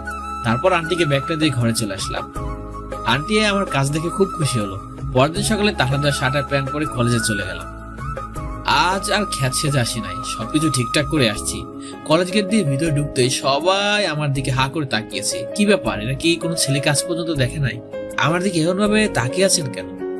ওদের এমন তাকিয়ে থাকা দেখে অস্বস্তি লাগতে লাগলো, তাই আমি আড্ডায় চলে গেলাম। কিন্তু তানা আমাকে দেখে অবাক হয়ে তাকিয়ে রইল। ওই তানা, কি হয়েছে তোমার, এভাবে তাকিয়ে আছো কেন? তোমাকে তো একদম রাজকুমারের মতো লাগছে। তোমাকে দেখলে তো যে কোনো মেয়ে প্রেমেই পড়ে যাবে। আরে তানা, তুমি যে কি বলো না। আরে দোষ, সত্যি তোকে নায়ক মতো লাগছে, একদম যেন রাজকুমার। তোকে দেখলে আসলে যে কোনো মেয়ে পটে যাবে। আচ্ছা, ওই এতক্ষণ ধরে আমার অনেকগুলো গুণগান করছিস, এবার ক্লাসের টাইম হয়ে গেছে, চল ক্লাসে যাওয়া যাক। তারপর তিনজন মিলে ক্লাসে থেকে রওনা দেয়। তানহা আজ নীলের পাশে বসছে, কিন্তু নীল কিছু বলতেও পারছে না। ক্লাসের সবাই আর চোখে নীলের দিকে তাকাচ্ছে। নীলের বিষয়টা কেমন যেন লাগতে লাগলো। তবে একটা বিষয়ে খুব ভালো লাগছে, নতুন বেশে আসছি তো, তাই সবাই এমনভাবে তাকাচ্ছে। নীল মনে মনে হেসে দেয়। একটু পরেই ক্লাস শেষ হয়ে যাওয়ার পর তিনজন মিলে কিছুক্ষণ আড্ডা দেই। তারপর ক্যান্টিনে গিয়ে খেতে বসি। নীল কি খাবে বলো? তোমার যা পছন্দ হয় তাই অর্ডার করো। এই রাজ, তুমি কি খাবে? ওই তো, আজ আমরা কেউ অর্ডার দেবো না, তোমার ইচ্ছে মতো অর্ডার করো, সেগুলোই আজ খাবো। তানহা ওদের কথা শুনে হেসে দেয়। আচ্ছা আচ্ছা, ঠিক আছে, আমি আজকে অর্ডার করছি। তারপর তানহা ওর পছন্দ মতো আইটেমগুলো অর্ডার করে। খাবার আসতে কিছুক্ষণ সময় লাগবে, তাই তিনজনে মিলে গল্প করতে থাকে। হঠাৎ করে একটা মেয়ে এসে নীলের সামনে হাঁটু গেড়ে বসে পড়ে, হাতে একটা গোলাপ ফুল। নীল, আমি তোমাকে অনেক ভালোবাসি, কিন্তু তোমাকে কখনো বলার মতো সাহস পাই নাই। আজকে কি যেন হলো আমার, তোমাকে দেখে আরেকবার ফিদা হয়ে গেলাম, তাই কিছু না ভেবেই প্রপোজ করলাম। তুমি কি আমাকে ভালোবাসবে? আমি কিছু বলতে যাব, সবার আগে তানহা যা করে বসলো সেটা দেখে তো সবাই অবাক হয়ে গেল। তানহা মেয়েটার গালে খুব জোরে দুটা থাপ্পড় মেরে দিল। মেয়েটা তাল সামলাতে না পেরে ছিটকে পড়ে গেল। তানহা আচরে মেয়েটা খুব ভয় পেয়ে যায়। তানহা আবার ওকে মারতে যায়, তখন আমি গিয়ে তানহাকে ধরে ফেললাম, আর মেয়েটা আমার পিছনে লুকিয়ে বলল, এই তানহা, তোমার কি মাথা খারাপ হয়ে গেছে নাকি? এই মেয়েটাকে এভাবে মারছো কেন? তো মারবো না, কি করব? এই মেয়ের কত বড় সাহস যে তোমাকে প্রপোজ করে। আরে তানহা, এতে তোমার সমস্যাটা কি হলো? একজন মানুষ কাউকে ভালো লাগতেই পারে, এই ভালো লাগার অধিকার প্রত্যেক মানুষের মধ্যে রয়েছে, যে অধিকারটা ওই মেয়েরও আছে। তাই বলে তুমি ওকে এভাবে মারবে নাকি? তোমার তো দেখছি দিন দিন মাথায় খারাপ হয়ে যাচ্ছে। ওই মেয়েটা আমাকে পছন্দ হয়েছে, তাই ও আমাকে প্রপোজ করেছে, কিন্তু আমার তো ওকে পছন্দ হয়নি। এই কথাটা বলার আগেই তো তুমি ওকে ইচ্ছা মতো মারলে। এখন দেখো মেয়েটা ভয় পেয়ে আমার পিছনে লুকিয়ে আছে। একদম চুপচাপ করে আছে, কোনো কথা বলছে না। সে মনে হয় একটু বেশি করে ফেলছে। মেয়েটাকে ইশারা দিয়ে চলে যেতে বললাম। এই তানহা, মেয়েটা তো এবার চলে গেছে, টেবিলে বসো, খাবার খাবে এখন। তানহা নীলের কথায় কোনো উত্তর না দিয়ে মাথা নিচে করে ক্যান্টিন থেকে দৌড়ে বের হয়ে যায়। এই তারা হঠাৎ করে কোথায় চলে যাচ্ছে তুমি? কিন্তু তানহা কোনো কথা শুনে না। এরে, তানহাকে মনে হয় একটু বেশি বলা হয়ে গেছে। এরকম না বললেও মনে হয় হতো, কিন্তু মেয়েটা যে কাণ্ড করে বসলো তাতে একটু রাগ হয়ে গিয়েছিল। রাগের মাথায় কি সব বলে ফেলেছি। ধুর, আজকের দিনটাই খারাপ। এই রাত চল বাসায় যাই। তারপর দুজন মিলে কলেজ থেকে বের হয়ে গেলাম। বাড়িতে গিয়ে শাওয়ার নিয়ে নিলাম। অনেক সময় ধরে আর শাওয়ার নিলাম, এখন বেশ ভালোই লাগছে। তারপর বিছানায় শরীরটা রেখে ঘুমের রাজ্যে চলে গেলাম। বিকালবেলা ঘুম থেকে উঠে ক্ষুধা লেগে গেল। ঘরে দেখলাম কোনো খাবার নাই। এদিকে ক্ষুধাটা অনেক লেগেছে। পকেটে হাত দিয়ে দেখলাম অল্প কিছু টাকা আছে। তাই বাসার পাশের চায়ের দোকানে চলে গেলাম। চাচাকে বলে একটা চায়ের অর্ডার দিলাম। দোকান থেকে একটা পাউরুটি আর কলা নিয়ে খেতে লাগলাম। একটু পরে দেখলাম এই রাস্তা দিয়ে তানহা ওর কয়টা বান্ধবী এদিকে আসছে। এটা দেখে নিজেকে লুকাতে গেলাম, কিন্তু তার আগেই তানহা আমাকে দেখে ফেললো। তারপর ওর বান্ধবীদের সাথে কথা বলতে লাগলো। আচ্ছা শুন, আমার একটু কাজ পড়ে গেছে, তোরা চলে যা এখন। তোদের সাথে আমি পরে কথা বলছি। তানহার বান্ধবীরা চলে যাওয়ার পর তানহা আমার কাছে চলে আসলো। আমি দোকান থেকে বের হয়ে ওর সামনে গিয়ে দাঁড়ালাম। কি নীল, তুমি এখানে এই চায়ের দোকানে কি করছো? আর এখন এই কলা পাউরুটি খাচ্ছ কেন? দুপুরে ভাত খাইছো তুমি? আসলে হয়েছে কি, দুপুরে ঘুমিয়ে গেছিলাম। তারপর বিকালে ঘুম থেকে উঠে দেখি ঘরে কোনো খাবার নেই। পকেটে সামান্য কিছু টাকা ছিল, সেজন্য হালকা কিছু খেয়ে নিচ্ছি। তোমাকে আমি বলছি যে আমরা খুব ভালো বন্ধু। এখন তোমার ভালো মন্দ এখন থেকে আমি দেখবো। আচ্ছা, এখন আমার সাথে চলো। আমি আবার এখন কোথায় যাব? তুমি তোমার মুখটা একটু বন্ধ রাখো তো। সব সময় আমাকে প্রশ্ন করো। আমি তোমাকে যেখানে নিয়ে যাব তুমি সেইখানেই যাবে। আর বেশি কথা বললে তোমাকে যে আমি কি করব সেটা নিজেও জানি না। কি ডেঞ্জারাস মেয়ে রে বাবা! কথায় কথায় শুধু ধমক দেয় আর শুধু ভয় দেখায়। আর কথা না বলে চুপ করে থাকলাম, কারণ বেশি কথা বললে এর আগে মেয়েটা কি থেকে কি করে বসবে সেটা নিজেও জানি না। তানহা একটা রিক্সা রাখলো, তারপর দুজন মিলে সেটাতে উঠে গেলাম। এই যে মামা, বিগ হাউস রেস্টুরেন্টে চলুন তো। তানহার কথা শুনে চোখ দুটা কপাল উঠে গেল, কারণ এই রেস্টুরেন্টে শুধুমাত্র বড় লোকের খাওয়া দাওয়া করে। তানহা কিছু জিজ্ঞাসা করতে যাব, কিন্তু তানহা তো আমাকে চুপ করে থাকতে বলেছে, তাই চুপ করে থাকলাম। একটু পর আমাদের গন্তব্যস্থানে পৌঁছে গেলাম। দুজন মিলে রিক্সা থেকে নেমে পড়লাম। তারপর তানহা রিক্সা ভাড়া মিটিয়ে আমাকে নিয়ে রেস্টুরেন্টের ভিতরে চলে গেল। ভিতরে গিয়ে তো আরো অবাক, ভিতরটা যেন রাজপ্রাসাদ। আর তানহা, তুমি আমাকে এত বড় একটা জায়গায় নিয়ে আসলে, তোমার তো অনেক টাকা খরচ হবে। এই, তোমাকে না বলছি চুপচাপ করে আমার সাথে আসো। এত বেশি কথা বলো কেন তুমি? হ্যাঁ, আর টাকা খরচ হলে আমার হবে, তাতে তোমার কি? এখন এই টেবিলে বসো তো, আর কি খাবে তাই বলো। আর আমি কিছুই খাবো না, শুধু শুধু এরকম করছো তুমি। তোমাকে এই শেষবারের মতো করে বলছি, তুমি কিছু খাবে কি না? এই রে, এত রেগে যাচ্ছে কেন? আচ্ছা, তোমার যা পছন্দ হয় তুমি তাই অর্ডার করো। তারপর তানহা ওর নিজের মতো করে অর্ডার করলো। একটু পরে খাবারগুলো চলে আসলো। এমনিতে অনেক ক্ষুধা লাগছিল, তারপর এত ভালো খাবার দেখে পেটের ক্ষুধাটা আরো বেড়ে গেল। খাবারগুলো খুব মজা করে খেতে লাগলাম। হঠাৎ করে তানহার দিকে চোখ পড়লো। আমার দিকে সে এক দৃষ্টিতে তাকিয়ে আছে। এই তানহা, তোমার আবার কি হলো? এইভাবে আমার দিকে তাকিয়ে আছো কেন? আরে না, কিছু না, এমনিতেই তাকিয়েছিলাম। আচ্ছা, তুমি আগে খাওয়া শেষ করো, তারপর আমার সাথে কথা বলো। সব খাবার শেষ করে ফেললাম। তানহা রেস্টুরেন্টে বিল মিটিয়ে দিল। তারপর আমাকে নিয়ে বের হয়ে হাঁটতে লাগলো। কিন্তু অবাক হলাম, এটা তো আমাদের বাড়ি ফেরার রাস্তা নয়। তাহলে কোথায় নিয়ে যাচ্ছে? এই তানহা, এটা তো আমাদের বাড়ি ফেরার রাস্তা নয়, তাহলে আমাকে কোথায় নিয়ে যাচ্ছ? হ্যাঁ, ঠিক বলছো, এটা আমাদের বাড়িতে ফেরার রাস্তা নয়। এই রাস্তাটা একটা পার্কে চলে গেছে, আর ওইখানে একটা লেক আছে।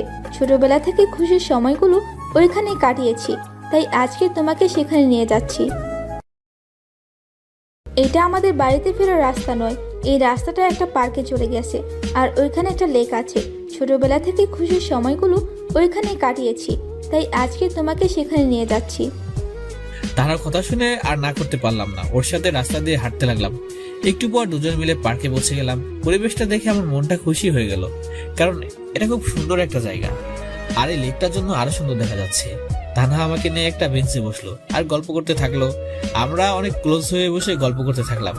তানহাকে দেখতে খুবই সুন্দর লাগছে, ওকে দেখে ক্রাশ খেয়ে গেলাম। আবার এখনই সঠিক সময় তানহাকে প্রপোজ করার, কিন্তু ফুল তো নাই। পকেটে হাত দিয়ে দেখি একটা কলম আছে, কলমটা বের করে তানহার সামনে হাঁটু গেড়ে বসে পড়লাম। তানহা, আমি তোমাকে খুব ভালোবাসি। আগে তোমার আচরণের কারণে তোমাকে ঘৃণা করতাম, কিন্তু এখন তোমাকে ছাড়া যেন জীবনটা আর চলছে না। সবসময় তোমার কথা মনে পড়ে। তোমার ছোট ছোট শাসন আমার কাছে খুবই ভালো লাগে। প্লিজ আমাকে ফিরিয়ে দিও না। আরে তুমি কি করছো নীল? আমিও যে তোমাকে অনেক ভালোবাসি, আর এই দিনটার জন্যই তো অপেক্ষা করছিলাম। আসল কথা বলতে কি জানো, মেয়েরা তাদের মনের কথা কখনো বলতে পারে না, তাই তো ছেলেদের প্রপোজ করতে হয়। আর আমিও এই দিনটার জন্য অপেক্ষা করছিলাম যে কবে তুমি আমাকে প্রপোজ করবে। আর গাধা, এইভাবে কলম দিয়ে কেউ কাউকে প্রপোজ করে নাকি? এটা তো জীবনে প্রথম দেখলাম। এতে আমি কি করতে পারি? আশেপাশে তাকিয়ে কোনো ফুল দেখতে পেলাম না, তাই তো উপায় না পেয়ে এই কলম দিয়ে প্রপোজ করলাম। হ্যাঁ, তোমার এরকম বোকামি আর মিষ্টি কথাগুলোই আমার খুব ভালো লাগে, কিন্তু এখানে এভাবে প্রপোজ করলে তো হবে না। এ বাবা, তাহলে কিভাবে প্রপোজ করব? এখন উঠে দাঁড়াও তো, কালকে কলেজে গিয়ে গোলাপ ফুল দিয়ে সবার সামনে আমাকে প্রপোজ করবে। আমি চাই না যে আমাদের ভালোবাসার কথা শুধু আমরাই জানবো, পুরো কলেজ ক্যাম্পাস কালকে দেখবে যে আমরা দুজন দুজনকে ভালোবাসি। এটা আমি লুকিয়ে রাখতে চাই না। তুমি কালকে আমাদের ভালোবাসার কথা সবার সামনে বলবে। আরে তানহা, এটা আবার কোনো বিষয় হলো নাকি? আমি তোমার জন্য সবকিছুই করতে রাজি আছি। হ্যাঁ, কালকে পুরো কলেজের সামনে তোমাকে প্রপোজ করব। তুমি সঠিক সময় কলেজে চলে এসো, দুজনেই আমরা খুব খুশি। তারপর আরো কিছু সময় পার্কে কাটিয়ে বসে চলে আসলাম। মনের ভিতর আলাদা একটা অনুভূতি হচ্ছে। যাক, শেষ পর্যন্ত প্রিয় মানুষটিকে তাপন করতে পারলাম। আমার আর কিছুই চাই না। কোনো মতে রাতটা পার করে দিয়ে সকালবেলায় কলেজে চলে গেলাম। একটা দোকান থেকে গোলাপ ফুলের গোড়া নিয়ে নিলাম। তারপর কলেজে প্রবেশ করলাম। তখনই আমার সামনে তানহা চলে আসলো।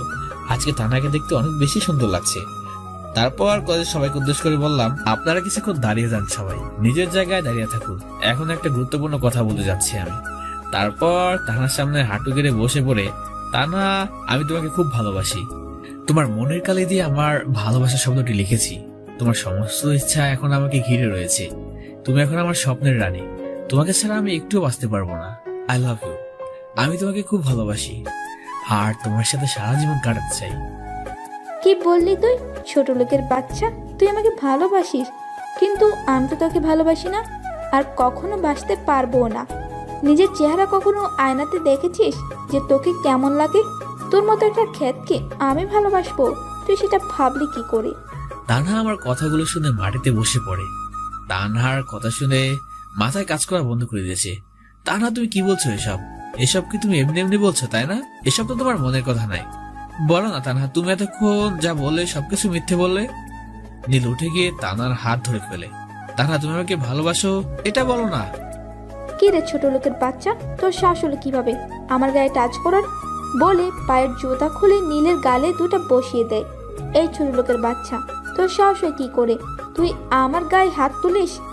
আমার স্ট্যাটাস আর তোর স্ট্যাটাস দেখেছিস একবার? আমার সাথে কি তোর কখনো মানায় বল? আর আমি তো কখনো তোকে ভালোবাসি নাই।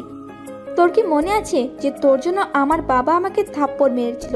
আর আমার বাবা তো আমাকে কখনো ধমক দিয়েও কথা বলে নাই। আর তোর জন্য বাবা আমাকে 2টা চর মেরেছিল। সেদিন থেকে আমি প্রতিজ্ঞা করেছিলাম যে তোকে উচিত শিক্ষা দিব।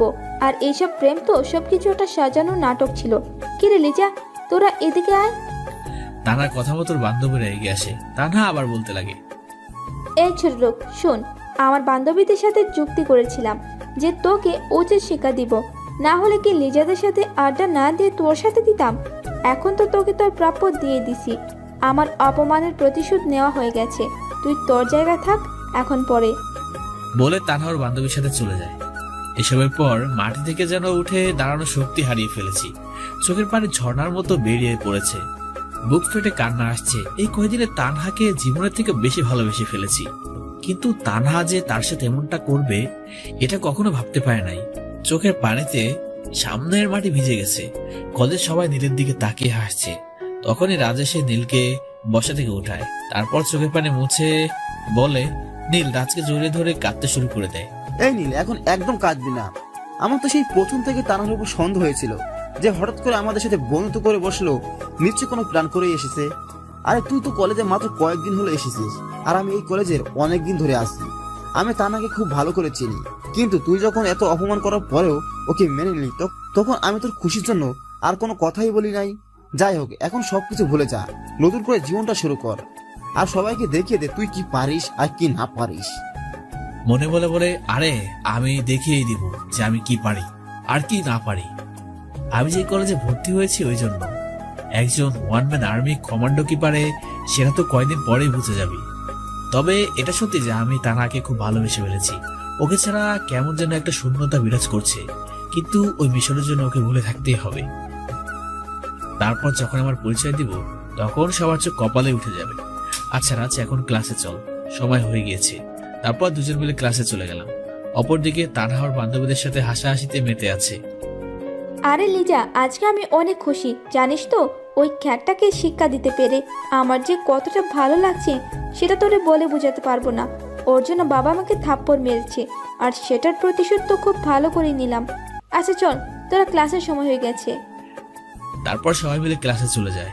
ক্লাস শেষ হয়ে গেলে নীল আর রাজ বের হয়ে ওদের আড্ডায় বসে, তারপর গল্প করতে থাকে। দেখ নীল, আজ যা কিছু হলো সব ভুলে যা, আর হ্যাঁ, বাসায় গিয়ে কিন্তু উল্টাপাল্টা করবি না। এ রাজ, তুই ঠিক কি বলতে চাইছিস? দেখ নীল, এর আগেও অনেককে দেখেছি যে প্রেমে ব্যর্থ হলে সুসাইড করে, তাই তোকে নিয়ে আমার ভয় হচ্ছে তুই আবার এমন কিছু করে বসবি কি না। আচ্ছা রাজ, তুই কি পাগল হয়ে গেছিস নাকি? ওসব উল্টাপাল্টা কাজ যারা করে তারা একদম পাগল। নিজের জীবনকে নিজে শেষ করে দেওয়া কি এত সহজ নাকি? তোর কোনো চিন্তা নাই, আমি এমন কোনো কাজ করব না। আচ্ছা চল, এখন বাসায় চলে যাই। তারপর দুজন মিলে বাসার দিকে রওনা দেয়। নীল বাসায় গিয়ে ফ্রেশ হয়ে খেয়ে নেয়, তারপর একটানা বিকাল পর্যন্ত ঘুম দেয়। হঠাৎ করে নীলের ফোনটা বেজে ওঠে। ফোনটা রিসিভ করতে ওপাশ থেকে একটা ছেলে বলে ওঠে, স্যার, একটা গুরুত্বপূর্ণ খবর আছে। আপনার ফ্রেন্ড সিআইডি অফিসার রিসা, যারা ভুল করে তুলে নিয়ে গিয়েছিল, তারা এখনো ম্যাডামকে ছেড়ে দেয়নি। এদিকে সিআইডি টিম তো পুরোপুরিভাবে খোঁজা শুরু করে দিয়েছে। আমাদের কমান্ডো টিমের হেড আপনাকে দায়িত্ব দিয়েছেন রিসা ম্যাডামকে মুক্ত করে নিয়ে আসার জন্য, সেটা যেভাবেই হোক। আচ্ছা ঠিক আছে, আমি দেখছি বিষয়টা। তারপর ফোনটা কেটে দিলাম। মাথায় তো পুরো আকাশ ভেঙে পড়লো। আমি তো ভেবেছিলাম যে রিসাকে ওরা ছেড়ে দিয়েছে, কারণ ওরা আমাকে ধরতে এসেছিল। কি যে করি এখন? ওরা যে রিসাকে কোথায় নিয়ে গেছে সেটাও তো জানে না। হঠাৎই আমার ফোনে আননোন নম্বর থেকে একটা কল আসলো। ফোনটা রিসিভ করতে একটা মেয়ের গলা শোনা গেল। এই নীল, তুমি আমাকে বাঁচিয়ে নাও, এই সন্ত্রাসীরা আমাকে বন্দি করে রেখেছে। কণ্ঠটা শুনে বুঝতে পারলাম যে এটা রিসা। এই রিসা, তুমি কোথায় আছো? জানো, তোমার জন্য কত চিন্তা হচ্ছিল আমার। নীল, আমি বুঝতে পারছি না যে এই জায়গাটা কোথায়, আর এখানে অনেকগুলো লোক ড্রাগ স্মাগলিং এর কথা বলছে। নিশ্চয়ই বড় কোনো অপরাধের সাথে যুক্ত আছে এরা। আর আমার মনে হয় এরাই সেই ড্রাগনের লোক যাদের সম্পর্কে তোমাকে একটা সিডি দিয়েছিলাম। প্লিজ তুমি কিছু করো। এরিসা, তুমি কোনো চিন্তা করো না, আমি এক্ষুনি এই সিমটাকে ট্র্যাক করছি। তারপর ফোনটা কেটে দিয়ে সিম অফিসে ফোন করলাম। ফোন করতেই ফোনটা ধরলো। এক্ষুনি এই নম্বর থেকে যে সিমে কল করা হয়েছে সেটা লোকেশন আমাকে এক্ষুনি চাই। তখনই সিমের লোকেশনটা দিয়ে দিল। তারপর আবার কমান্ড হেডকে ফোন করলাম। হ্যালো স্যার, আমার এখন একটা বিশেষ টিম দরকার। সময় হয়ে গিয়েছে ওই ড্রাগ স্মাগলিংদের ধরার।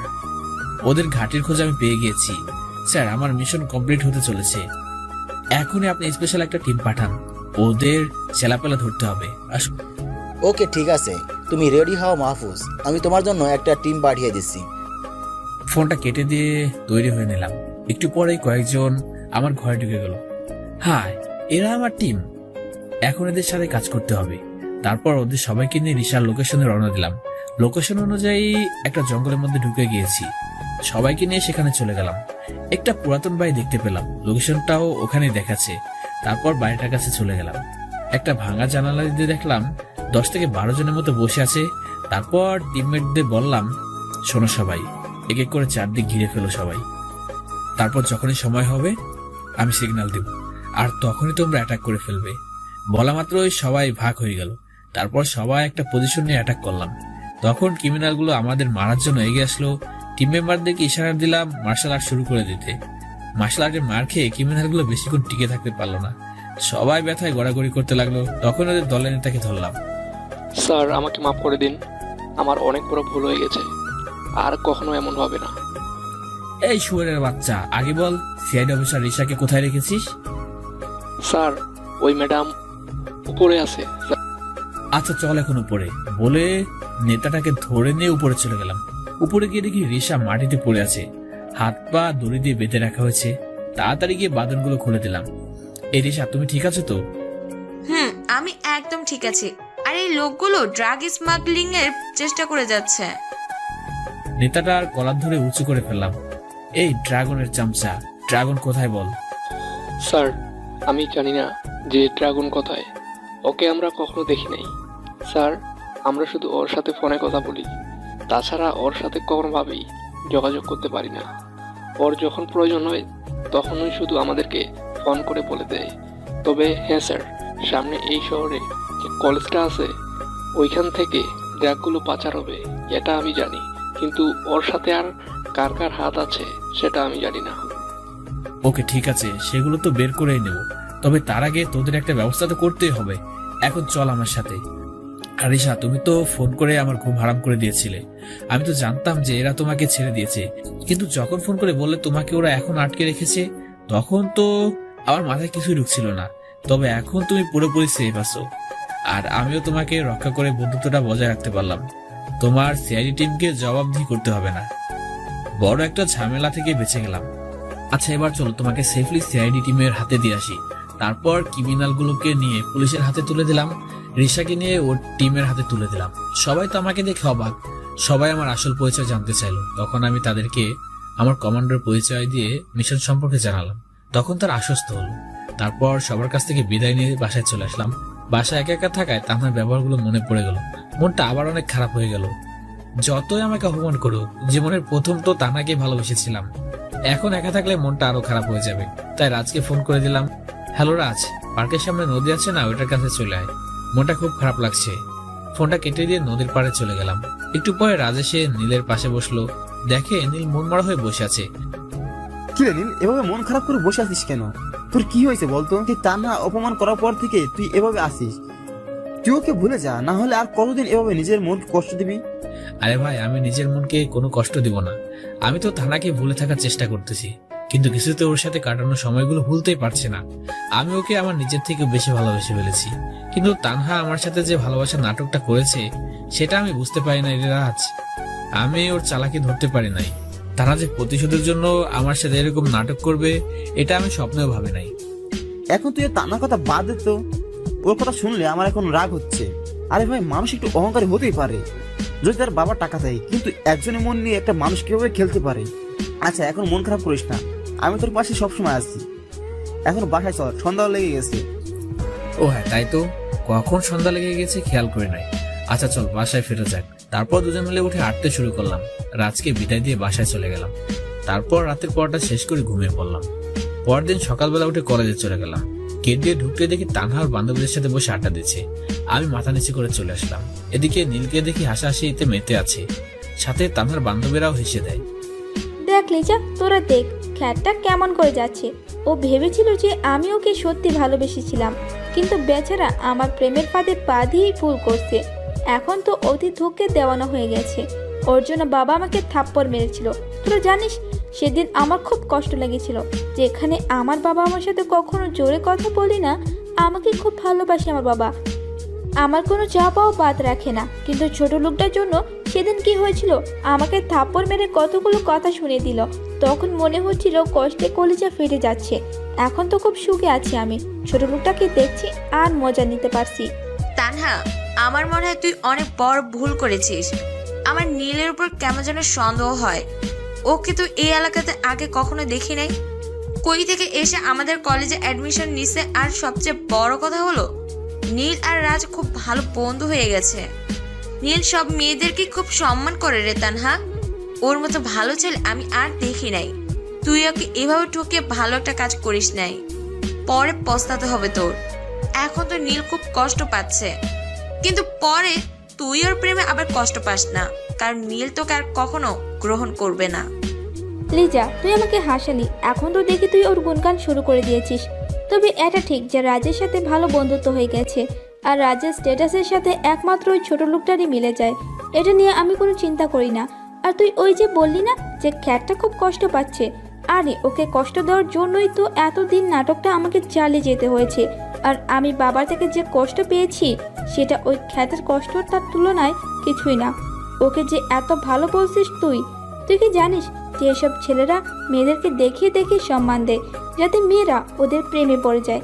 আর আমি কখনো আফসোস করব না এই ভেবে যে আমি ওকে ঠকিয়েছি। আরে ওর মতো ছেলেরা আমার চারপাশে সবসময় ঘুরে বেড়ায়, আর ওর মতো ছোট লোকের প্রেমে পড়বো আমি? লিজা, তুই বলতেও পারিস এক এক সময় এক এক কথা। ওর প্রেমে তো পরে দূরে থাক, ওকে তো আমার মনেই থাকবে না। কত ছেলেকে এইভাবে সাহায্য করলাম, শুধু ওকেই একটু বেশি করে ফেলছি।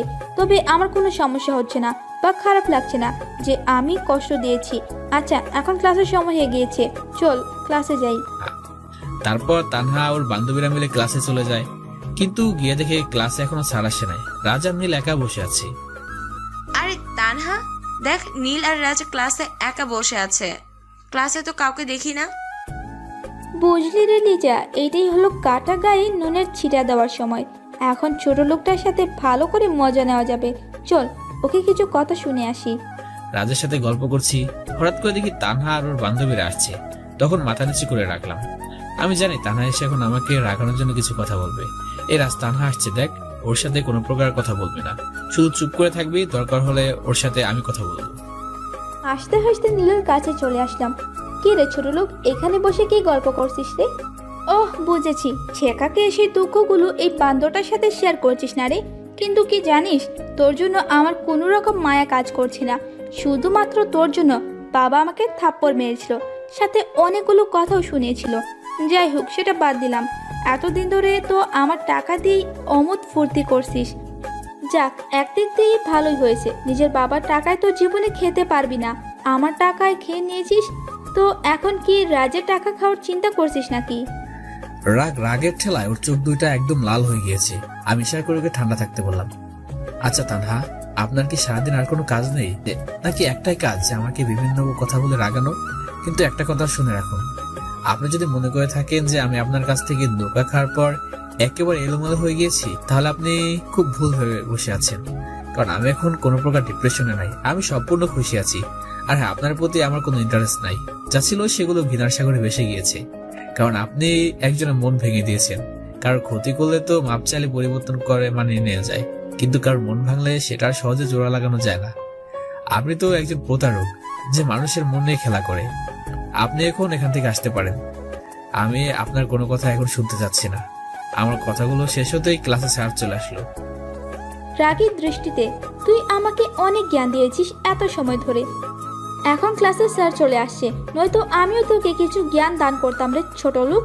এই লিজা, চল গিয়ে বসি। মনে মনে হাসলাম, ওরে তানহা, তুমি তো এখন আমাকে চেনো না। যখন তোমার সামনে আর আসবো না, তখন তুমি বুঝবে কি হারিয়েছো। এখন এসব বাদ দেই। আমাকে যখন সামনে দেখবে না, তখন আমাকে পাওয়ার জন্য আফসোস করবে। ভালোবাসা নাটক করলেও তো আমার সাথে একান্ত সময় কাটিয়েছো, সেই কথাগুলো মনে পড়বে তোমার। তারপর ক্লাসের দিকে মনোযোগ দিলাম। স্যার ক্লাসে এসে পরীক্ষার তারিখটা বলে দিলেন। তোমরা সবাই শোনো, আগামী 2 সপ্তাহ পরে তোমাদের পরীক্ষা। সবাই ভালো করে প্রস্তুতি নিবে, কারণ এই পরীক্ষা তোমাদের ফাইনাল পরীক্ষা। পরীক্ষাতেই তোমাদের মধ্য থেকে সেরা স্টুডেন্টদেরকে বাছাই করা হবে।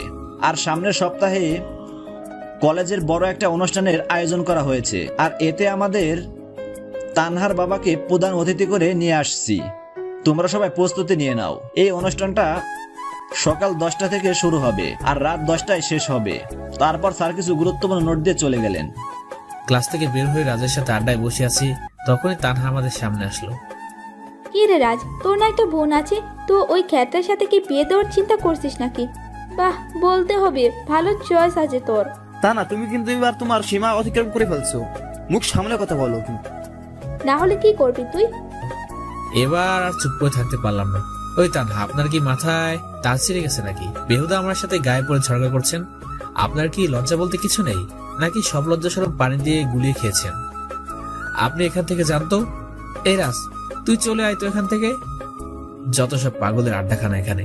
তাহলে তখন একটা কথা বলবে, কিন্তু তানাকে সুযোগ না দিয়ে রাজ কিনে চলে আসলাম। এদিকে রাগে গজগজ করতে লাগলো। কি, আমাকে ওই ক্ষেতটা পাগল বললো, মাথার তার ছেড়ে বললো? ওরে, তোকে তো আবার উচিত শিক্ষা দিব। রাজকে বাসায় পাঠিয়ে দিয়ে নিজ বাসায় চলে আসলাম। ফ্রেশ হয়ে খাবার খেয়ে নিলাম, তখনই ফোনটা বেজে উঠলো। হ্যাঁ বলো, কি খবর? স্যার, আমাদের টিম সবকিছুর খোঁজ নিয়ে নিয়েছে। ড্রাগ স্কলার ড্রাগন ওই কলেজে থেকে ড্রাগ পাচার করে, কলেজ থেকে ড্রাগ পাচার করবে, আর সেটা করবে সামনের সপ্তাহে। আপনি নিশ্চয় জানেন যে আগামী সপ্তাহে একটা অনুষ্ঠান আছে আপনাদের কলেজে। ওখান থেকে একটা ট্রাকের সাথে ড্রাগগুলো নিয়ে যাওয়া হবে। আর ড্রাগন তো কলেজের প্রিন্সিপালের সাথে আগে হাত করে রেখেছিল, তাই কলেজ থেকে ড্রাগন সমস্ত ড্রাগ নিয়ে বের হবে।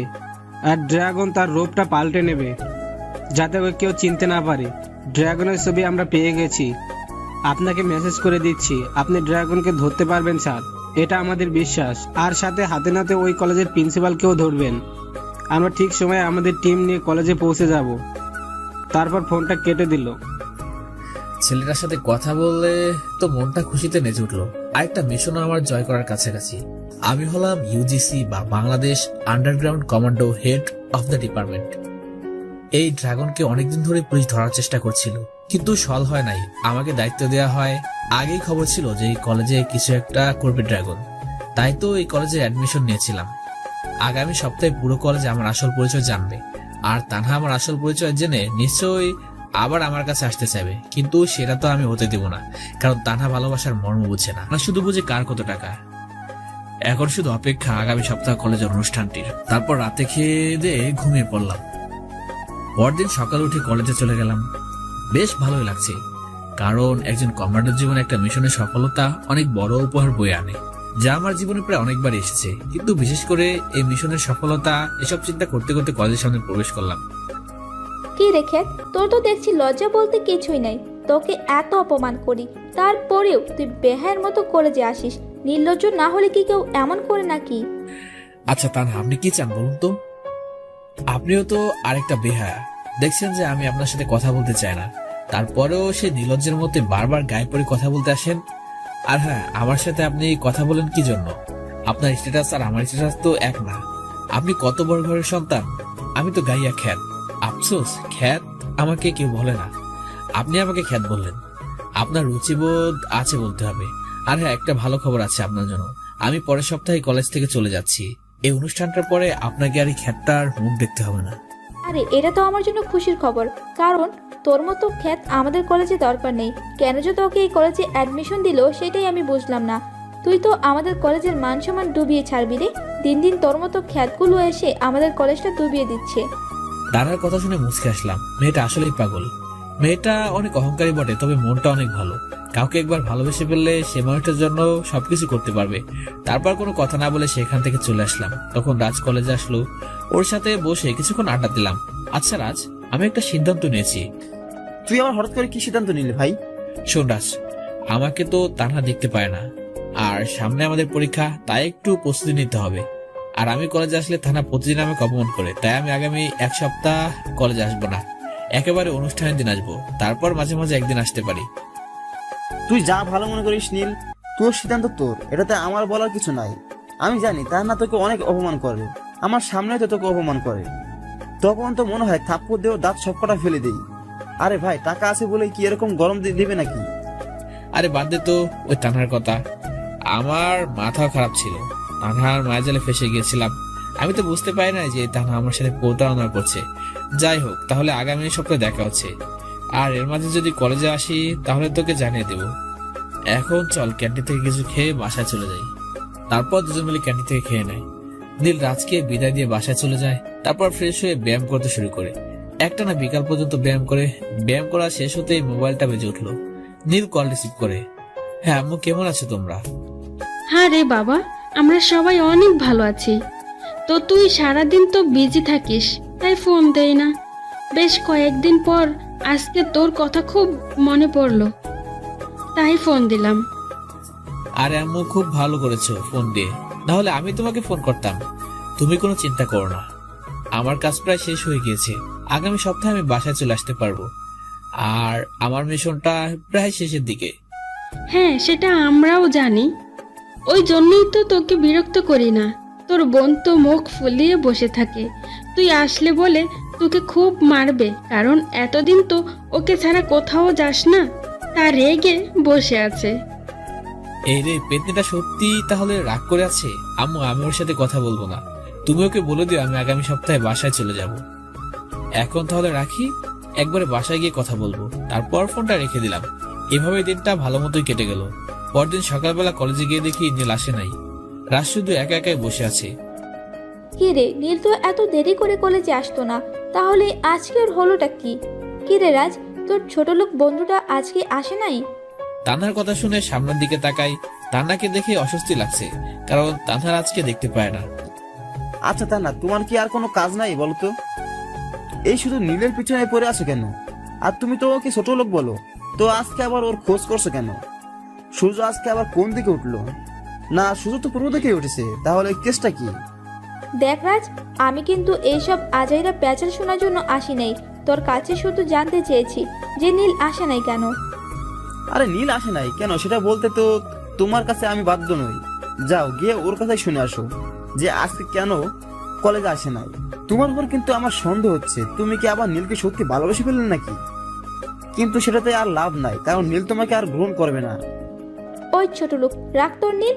তুই ছোট লোক এক হয়ে আবার ফালতু কথা বলছে। আরে ওই খ্যাটটাকে আমি কেন, কোনো মেয়ে ভালোবাসবে না। আসছে আবার ভালোবাসার কাহিনী শোনাতে।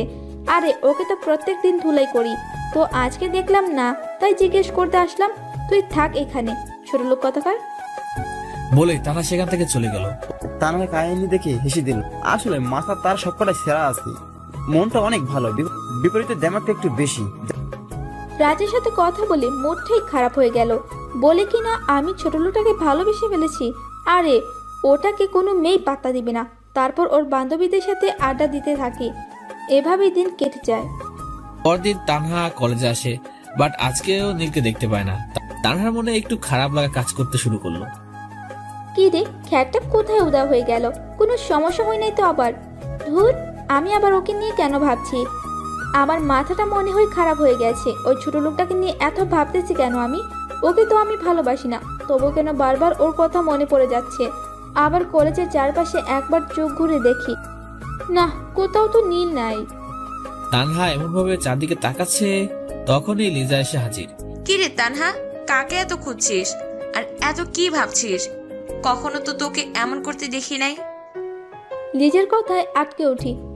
কই না তো, আমি কাউকে খুঁজতেছি না। আজ এত কি নিয়ে ভাববো আমি? আমার কি কিছু চিন্তার আছে নাকি সেটা নিয়ে ভাববো আমি? কিছু একটা নিয়ে তো ভাবছিস, সেটা আমি শিওর। তবে আমি কিছুটা আভাস পাচ্ছি। এই 2 দিন দেখতেছি যে নীল কলেজে আসে নাই, আর তুইও এই 2 দিন কি নিয়ে যেন চিন্তায় আছিস। শোন তানহা, তুই যতই নীলকে অপমান করিস না কেন, যতই ভালোবাসার নাটক করিস না কেন, বাট ওর সাথে কাটানো একান্ত সময়গুলো তোর এখন মনে পড়ছে। নীলকে এখন তুই অনেক মিস করছিস, সেটা আমি খুব ভালো করে বুঝতে পারছি। তাই বলি কি, নীলকে আপন করে নি, দেখবি সুখী হবি। এই লিজা, তোর মাথা কি আসলে খারাপ হয়ে গেছে নাকি? আরে লিজা, আমি ওই খ্যাটটাকে কখনোই ভালোবাসি নাই, আর বাসবও না। তুই কি মনে করছিস ও একান্ত সময়গুলো আমার মনে পড়ছে? আরে কখনোই না। আমি ওই ছোট লোকটাকে 2 চোখে দেখতে পারি না। সেটা দেখাই যাবে সময় হলে। আমি শিওর যে তুই একদিন তোর এই ভুলটা বুঝতে পারবি আর নীলকে আপন করতে চাইবি, কিন্তু তখন আর সেটা হবে না। ঠিক আছে, এখন এই বিষয় বাদ দে, চল ক্লাসে যাই। তারপর দুজন মিলে ক্লাসের দিকে রওনা দেয়। এদিকে নীল সমস্ত রকম প্রিপারেশন নিয়ে মিশনটার জন্য এই 2 দিন বেশ ভালোভাবেই কেটেছে। বাকি দিনগুলো ভালোভাবে কাটাতে থাকে। আরো 2 দিন কেটে যায় নীলের, কিন্তু অপরদিকে তানহার মনে কেমন যেন খারাপ লাগা কাজ করছে। কিছু যেন একটা হারিয়ে ফেলেছে সে। সবসময় কিছু একটা নিয়ে ভাবতেই থাকে, কিন্তু সে বুঝতে পারছে না যে কি হয়ে গেছে তার। 5 দিন পর নীল কলেজে যায়, তারপর যাদের সাথে আড্ডা দিতে থাকে। তানহা কলেজে এসে দেখতে পায় যে নীল বসে আছে। মনের অজান্তে মুখ দিয়ে আনন্দের হাসি বেরিয়ে যায়। তানহা নিজেই বুঝতে পারে না যে নীলকে দেখে তার কেন এত ভালো লাগছে। তানহা সেখানে বেশি সময় না দাঁড়িয়ে থেকে চলে যায়। নীল আর রাজ হেসে হেসে গল্প করতে থাকে। জানিস নীল, টানা সেদিন তোর কথা জিজ্ঞাসা করছিল, কিন্তু বুঝলাম না হঠাৎ করে তোর কথা জিজ্ঞাসা করছিল কেন। এই ভাই, ওসব বাদ দে তো, তুই এখন আড্ডা দে। আর কিছুক্ষণ আড্ডা দিয়ে কলেজ থেকে চলে গেলাম। দেখতে দেখতে অনুষ্ঠানের দিনটা চলে আসলো। আমি পুরো রেডি হয়ে কলেজে চলে গেলাম। কলেজে ঢুকে দেখি অনেক বড় আয়োজন করেছে। কলেজের সামনে একটা মঞ্চ বসানো হয়েছে আর সবার জন্য চেয়ার দেওয়া হয়েছে। আমি রাজকে নিয়ে চেয়ারে বসে গেলাম। রাজ একটু অবাক হলো, কারণ সবার সামনে বসতে তাই। আমি ইচ্ছা করে পিছনে বসলাম। আমি রাজকে ইশারা করে দিয়ে বললাম যে পুরো বুঝিয়ে বলবো। ঠিক 10টার সময় অনুষ্ঠান শুরু হলো। প্রধান অতিথি হিসেবে তানহার বাবা আসলো, সাথে তানহা ওর বাবার সাথে আসলো, কিন্তু প্রিন্সিপালকে কোথাও দেখতে পাচ্ছি না। নেমো খারামি মনে হয় ড্রাগনের ডিল করতে ব্যস্ত। একটু ওয়েট করো মশাই, আজকে তোমার সব প্ল্যান শেষ। পাশে তাকিয়ে দেখি আমার পুরো টিম ছদ্মবেশে এসেছে। আমি তাদের দিকে ইশারা দিয়ে অবস্থা জানিয়ে দিলাম। একটু পরে প্রিন্সিপাল এসে বক্তৃতা দেওয়া শুরু করলো। সবকিছু ঠিকঠাক চলতেছিল, কিন্তু ঠিক 12টার সময় কলেজে 10টা ট্রাক প্রবেশ করলো। সবগুলোতেই অনুষ্ঠানের খাবার বোঝাই করা। আমার তো তখনই সন্দেহ হলো, খাবার আনতে আবার ট্রাক লাগে নাকি? নিশ্চয়ই এখানে গন্ডগোল আছে। ট্রাকগুলো সমস্ত খাবার নামিয়ে দিয়ে ভিতরের দিকে গেল। প্রায় আধা ঘন্টা পর আবার ফিরে আসলো। তখনই খটকা লাগলো, কারণ ট্রাক তো চলে যাওয়ার কথা। ভিতরে গিয়ে এতক্ষণ কি করলো? তখন দেখি একটা লোক প্রিন্সিপালের সাথে হাত মিলে মঞ্চ থেকে নেমে ট্রাকে উঠে গেল। প্রথম দেখাতেই চিনে ফেললাম, আরে এটা তো ড্রাগন, ছদ্মবেশ নিয়ে আসছে। তখনই চেয়ার থেকে উঠে গেলাম আর জোরে চিৎকার দিয়ে কমান্ড দিলাম, ইউজিসি টিম, এখন আমাদের সময় দেশের সব থেকে বড় ড্রাগন স্মাগলারকে ধরার। সো কলেজের 4-5টা সবাই ঘিরে ফেলো, যাতে ড্রাগন পালাতে না পারে। বলার সাথে সাথে সবাই কমান্ডার পোশাক বের করে ফেললো। আমি আমার খ্যাতমার্কা পোশাক খুলে পড়লাম। পিছন থেকে একজন এসে আমার গায়ে নীল কালারের কোট পরিয়ে দিল, সাথে সেফটি জ্যাকেট। আমার কমান্ড শুনে তো পুরা কলেজ হা করে তাকিয়ে আছে আমার দিকে। কেউ কিছু বুঝতে পারছে না। রাজু আমার দিকে হা করে তাকিয়ে আছে, আর কমান্ডো টিম পুরো কলেজকে ঘিরেই ফেলেছে। আমি মঞ্চে গিয়ে মাউথটা হাতে নিলাম। হ্যালো লেডিস এন্ড জেন্টলম্যান, আপনাদের সবার দৃষ্টি আকর্ষণ করছি। আমি আপনার কলেজে একটা গোপনীয় মিশন এসেছিলাম। আমার পুরো নাম নীলয় চৌধুরী। আমি একজন আন্ডারগ্রাউন্ড কমান্ডোর, হেড অব দ্য ডিপার্টমেন্ট। আমাদের কাছে খবর ছিল যে কলেজ থেকে ড্রাগ পাচার করা হয়। বাংলাদেশের সব থেকে বড় ড্রাগ স্মাগলার হলো ড্রাগন, আর এই কাজটার সাথে যুক্ত আছে এই কলেজের প্রিন্সিপাল সাহেব। তিনি ড্রাগ স্মাগলারদের সাথে জড়িত।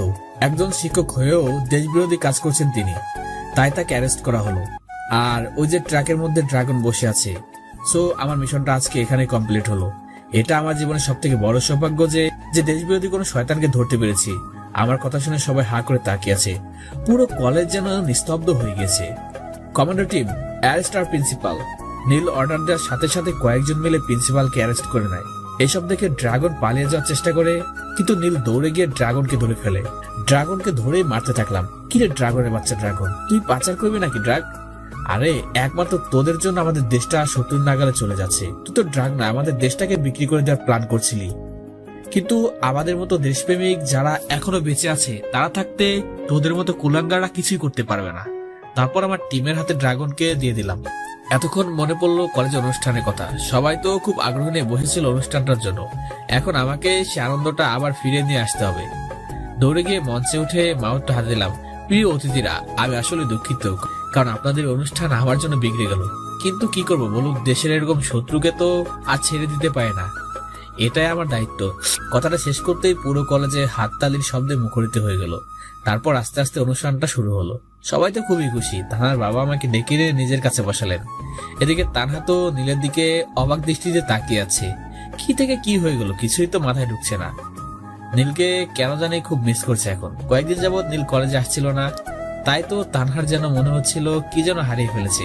তানহা নীলকে যতই ঘৃণা করতো না কেন, এই কয়দিনে নিজের অজান্তে ভালোবেসে ফেলেছে।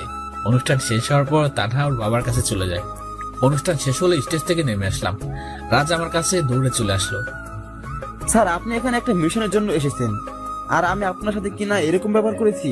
এই রাজ, তোর মাথা কি খারাপ হয়ে গিয়েছে নাকি? আমি যতই কোনো অফিসার হই না কেন, আমাকে তুই করেই বলবি।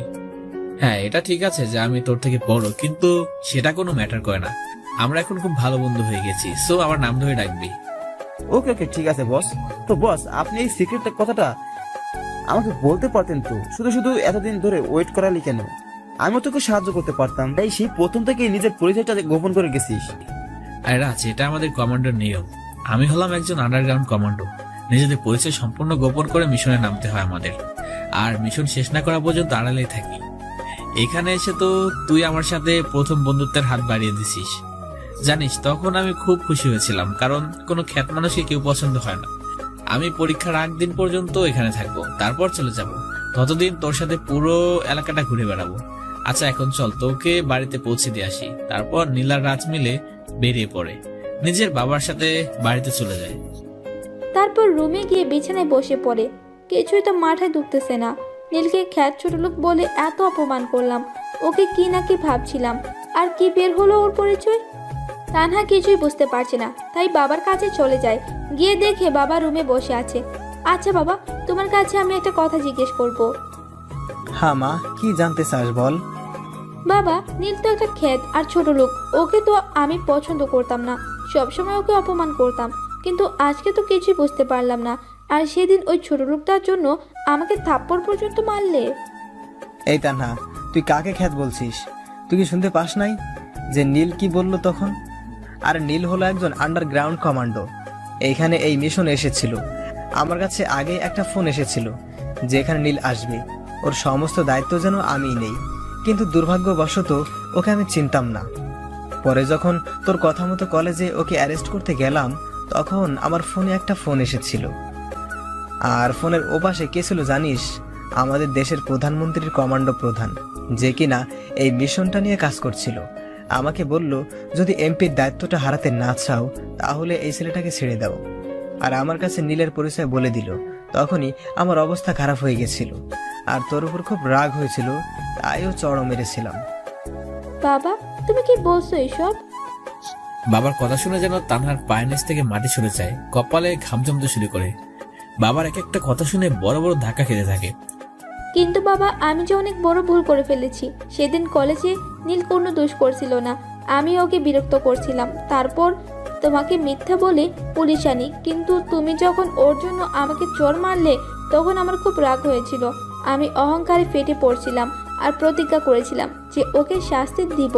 তাই পরে ওর সাথে প্রেমের নাটক করা শুরু করি আর ওকে আমার মোহে আবদ্ধ করে ওর জীবন থেকে সরে যাই। আমি অনেক বড় ভুল করে ফেলছি আর অন্যায় করেছি। আগে ওকে দেখতে পারতাম না, কিন্তু এখন নিজের অজান্তে ওকে ভালোবেসে ফেলেছি। কিন্তু নীলকে এখন আমাকে মেনে নিবে, কারণ ওর মনটা তো আমি ভেঙে দিয়েছি। সেটা আমি জানি না রে তানহা, তবে একটা বিষয় জানি, নীল খুব ভালো ছেলে, সবার সাথে খুব ভালো করে মিশে যেতে পারে, সবাইকে খুব ভালো সম্মান। এই যুগে এরকম ছেলে আরেকটা মেলে না সহজে। আর তুই তো ওর মনটাই ভেঙে দিয়েছিস।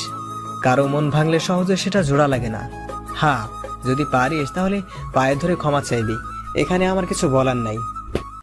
বাবা, আমি জানি যে নীল আমাকে মেনে নিবে না, কারণ ও নীল আমাকে অবহেলা করে। আমি ওকে ছাড়া এখন বাঁচতে পারবো না। বলে রুমে চলে যায়, বিছানায় শুয়ে কাঁদতে থাকে। এইটা আমি কি করলাম? নীল তো বড় একজন মানুষ হয়েও কখনো নিজের অহংকার দেখালো না। ইচ্ছা করলেই তো আমার থেকে প্রতিশোধ দিতে পারতো, কিন্তু সেটা নীল করে নাই, বরং মাথা নিচু করে আমার সব রকম অপমান সহ্য করে গেছে। এখন আমি নীলকে ছাড়া তো বাঁচতে পারবো না। মনের অজান্তে ওকে ভালোবেসে ফেলেছি। এখন ওকে ছাড়া শূন্যতা বিরাজ করছে বলে কাঁদতে থাকে। একসময় ঘুমিয়ে যায়। এদিকে নীল বাসায় গিয়ে ল্যাপটপ অন করে, তারপর নেট থেকে ওর আম্মুকে ফোন করে। এ আম্মু, কেমন আছে তোমরা? সত্যি তোমাদের সাথে অনেকদিন পর কথা হচ্ছে। আরে আমরা তো অনেক ভালো আছি। তো তোর মিশনের কি অবস্থা? আম্মু, এটা তো অনেক বড় খুশির খবর। আম্মু, এটা তো অনেক বড় খুশির একটা ব্যাপার, কারণ আজকে আমার মিশনটা কমপ্লিট হয়েছে। কিন্তু আমি ভাবতে পারছি না যে কলেজের প্রিন্সিপাল এই ড্রাগ স্মাগলিংদের সাথে এত জঘন্য অপরাধ করছে কেন। শিক্ষকরা যদি এগুলো করতে পারে তাহলে দেশের অবকাঠামো কোন জায়গায় গিয়ে দাঁড়াবে, তুমি ভাবতে পারো একবার? কি বলিস কি তুই?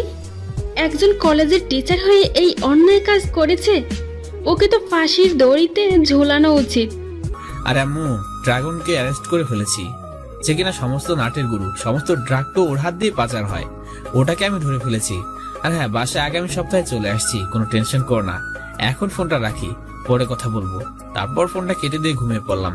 পরদিন সকালে উঠে কলেজে চলে গেলাম, কিন্তু আজকে কোনো ক্লাস করার জন্য না, আজকে সবার সাথে পরিচিত হওয়ার জন্য। কলেজে গিয়ে দেখি রাজ আমার আগে এসে বসে আছে। ওকে দেখে খুব খুশি হলাম। তারপর ওর পাশে গিয়ে আড্ডা দিতে লাগলাম। কলেজের ছেলেমেয়েরা এসে আমার সাথে পরিচিত হয়ে গেল, সবার সাথে হাত মিলালাম। এখন একটা বিষয় মনে হলো, যখন নিজের পরিচয়টা দেয় নাই তখন কেউ কথা বলতে আসে নাই, কিন্তু এখন আমার পরিচয় জেনে সবাই কাছে চলে আসলো, আমাকে সম্মান জানাচ্ছে। কি আজব দুনিয়া। আর রাজনীল বসে বসে গল্প করতে লাগলো আর হাসাহাসি করতে লাগলো। এদিকে তানা কলেজে এসে দেখলো যে নীল বসে আছে। তানা মুচকি এসে দিল, নীলের কাছে এসে বসে পড়ল। কেমন আছো তুমি নীল? তানহা এরকম আচরণ দেখে অবাক হয়ে গেলাম। কি হলো তানহা, তুমি এরকম গায়ের সাথে মিশে বসলে কেন? আরে তুমি তো আমার বয়ফ্রেন্ড, দুজন দুজনকে খুব ভালোবাসি, তো তুমি এমন করছো কেন? তুমিও তো আমাকে অনেক ভালোবাসো। তোমার কি মাথা খারাপ হয়ে গিয়েছে নাকি? কই থেকে এসে গায়ের সাথে মিশে বসে আছো, আবার অধিকার খাটাচ্ছ? তোমার জন্য আমার মনে এখন কোনো জায়গা নেই। তুমি আমার আগে থেকেই মন ভেঙে দিয়েছো। নীল, আমি তোমাকে খুব ভালোবাসি। বিশ্বাস করো, তোমাকে ছাড়া বাঁচতে পারবো না। আমি তোমাকে দেখতে পারতাম না। এইসব করছিলাম প্রতিশোধ নেওয়ার জন্য, কিন্তু এখন তোমাকে ছাড়া কোনো কিছু চিন্তা করতে পারছি না। প্লিজ আমাকে একটা শেষ সুযোগ দাও। সেটা সম্ভব নয়। তোমার উপর থেকে সমস্ত বিশ্বাস উঠে গিয়েছে আমার। তোমাকে এখন আমার একটু বিশ্বাস হয় না। তুমি আমার মনটা কেড়ে নিয়ে কাচের মতো ভেঙে ফেলেছো। এখন আমার থেকে সরে যাও বলে উঠে দাঁড়ালাম। তখনই পায়ে পড়ে যায়। নীল, আমি তোমাকে খুব ভালোবাসি, আর আমি তোমাকে ছাড়া বাঁচতে পারবো না। তোমাকে নিজের অজান্তেই ভালোবেসে ফেলেছি। প্লিজ আমাকে ফিরিয়ে দিও না। নিজের পাটা ছাড়িয়ে নিয়ে রাজের সাথে চলে আসলাম, কারণ এসব কাহিনী দেখার সময় আমার নেই। এসব অনেক দেখেছি। আমাকে আবার নতুন করে ফাঁদে ফেলানোর চেষ্টা করছে, কিন্তু আমি তো সেই সুযোগ আর দিব না। রাজকে নিয়ে নদীর তীরে চলে আসলাম। তারপর দুজনে বসে পড়লাম। আচ্ছা রাজ, মানুষ কি পৃথিবীতে নিজের স্বার্থ ছাড়া আর কিছুই বুঝতে পারে না? আমি যখন সাধারণভাবে ছিলাম তখন আমাকে কোনো পাত্তাই দেয়নি কেউ। কত কিছু বলে অপমান করেছে, আর এখন যেদিন আমার পরিচয় জেনেছে তখন আমার কাছে ভালোবাসার দাবি নিয়ে চলে এসেছে। নীল রে, দুনিয়াটা বড়ই অদ্ভুত। নিজের স্বার্থ ফুরে গেলে সে ছেড়ে চলে যাবে। তা নাও তো সেটার ব্যতিক্রম কিছু করে নাই। তোর সাথে ভালোবাসার নাটক করে চলে গেছে। আচ্ছা এখন চলে যাই। তারপর দুজনে বাসায় চলে গেলাম। এভাবে কয়েকটা দিন কেটে গেল। তানহা আমার কাছে কয়েকবার এসেছে, কিন্তু আমি ওকে পাত্তা দিইনি। তারপর পরীক্ষার দিন চলে আসলো, কলেজে চলে গেলাম, কিন্তু তানহাকে কোথাও দেখতে পেলাম না। কি ব্যাপার, কি হয়েছে? তানহা তো কখনো দেরি করে কলেজে আসে না। কিন্তু একটু পরে কলেজে একটা কালো কালের গাড়ি প্রবেশ করলো। গাড়ি থেকে একটা মেয়ে নামলো। প্রথমে তো চিনতে পারলাম না, তবে একটু পরে চোখ পড়লো, এই তো তানহা। নিজের শরীরে কি অবস্থা করেছে! চোখের নিচে কালো দাগ পড়ে গেছে, শরীরটা যেন শুকনো কাঠের মতো হয়ে গেছে। তানহা আমার দিকে একবার তাকালো, চোখের চাহনিতে অসহায়ের ছাপ, কিন্তু আমি ওর চোখে চোখ রাখতে পারলাম না। মাথাটা নিচু করে ফেললাম। তারপর তানহা পরীক্ষার হলে প্রবেশ করলো।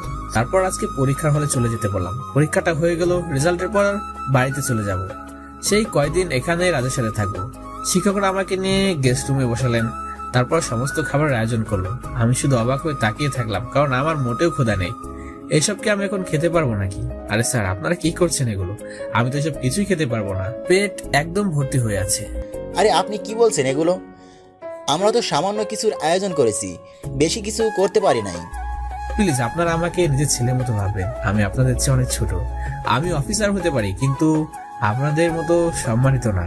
আমি এতগুলো খাবার এমনি কিভাবে খাবো তাই বলেন? কিন্তু কোনো কিছু বলে শিক্ষকদের থামানো গেল না। জোর করে আমাকে খাইয়ে দিল।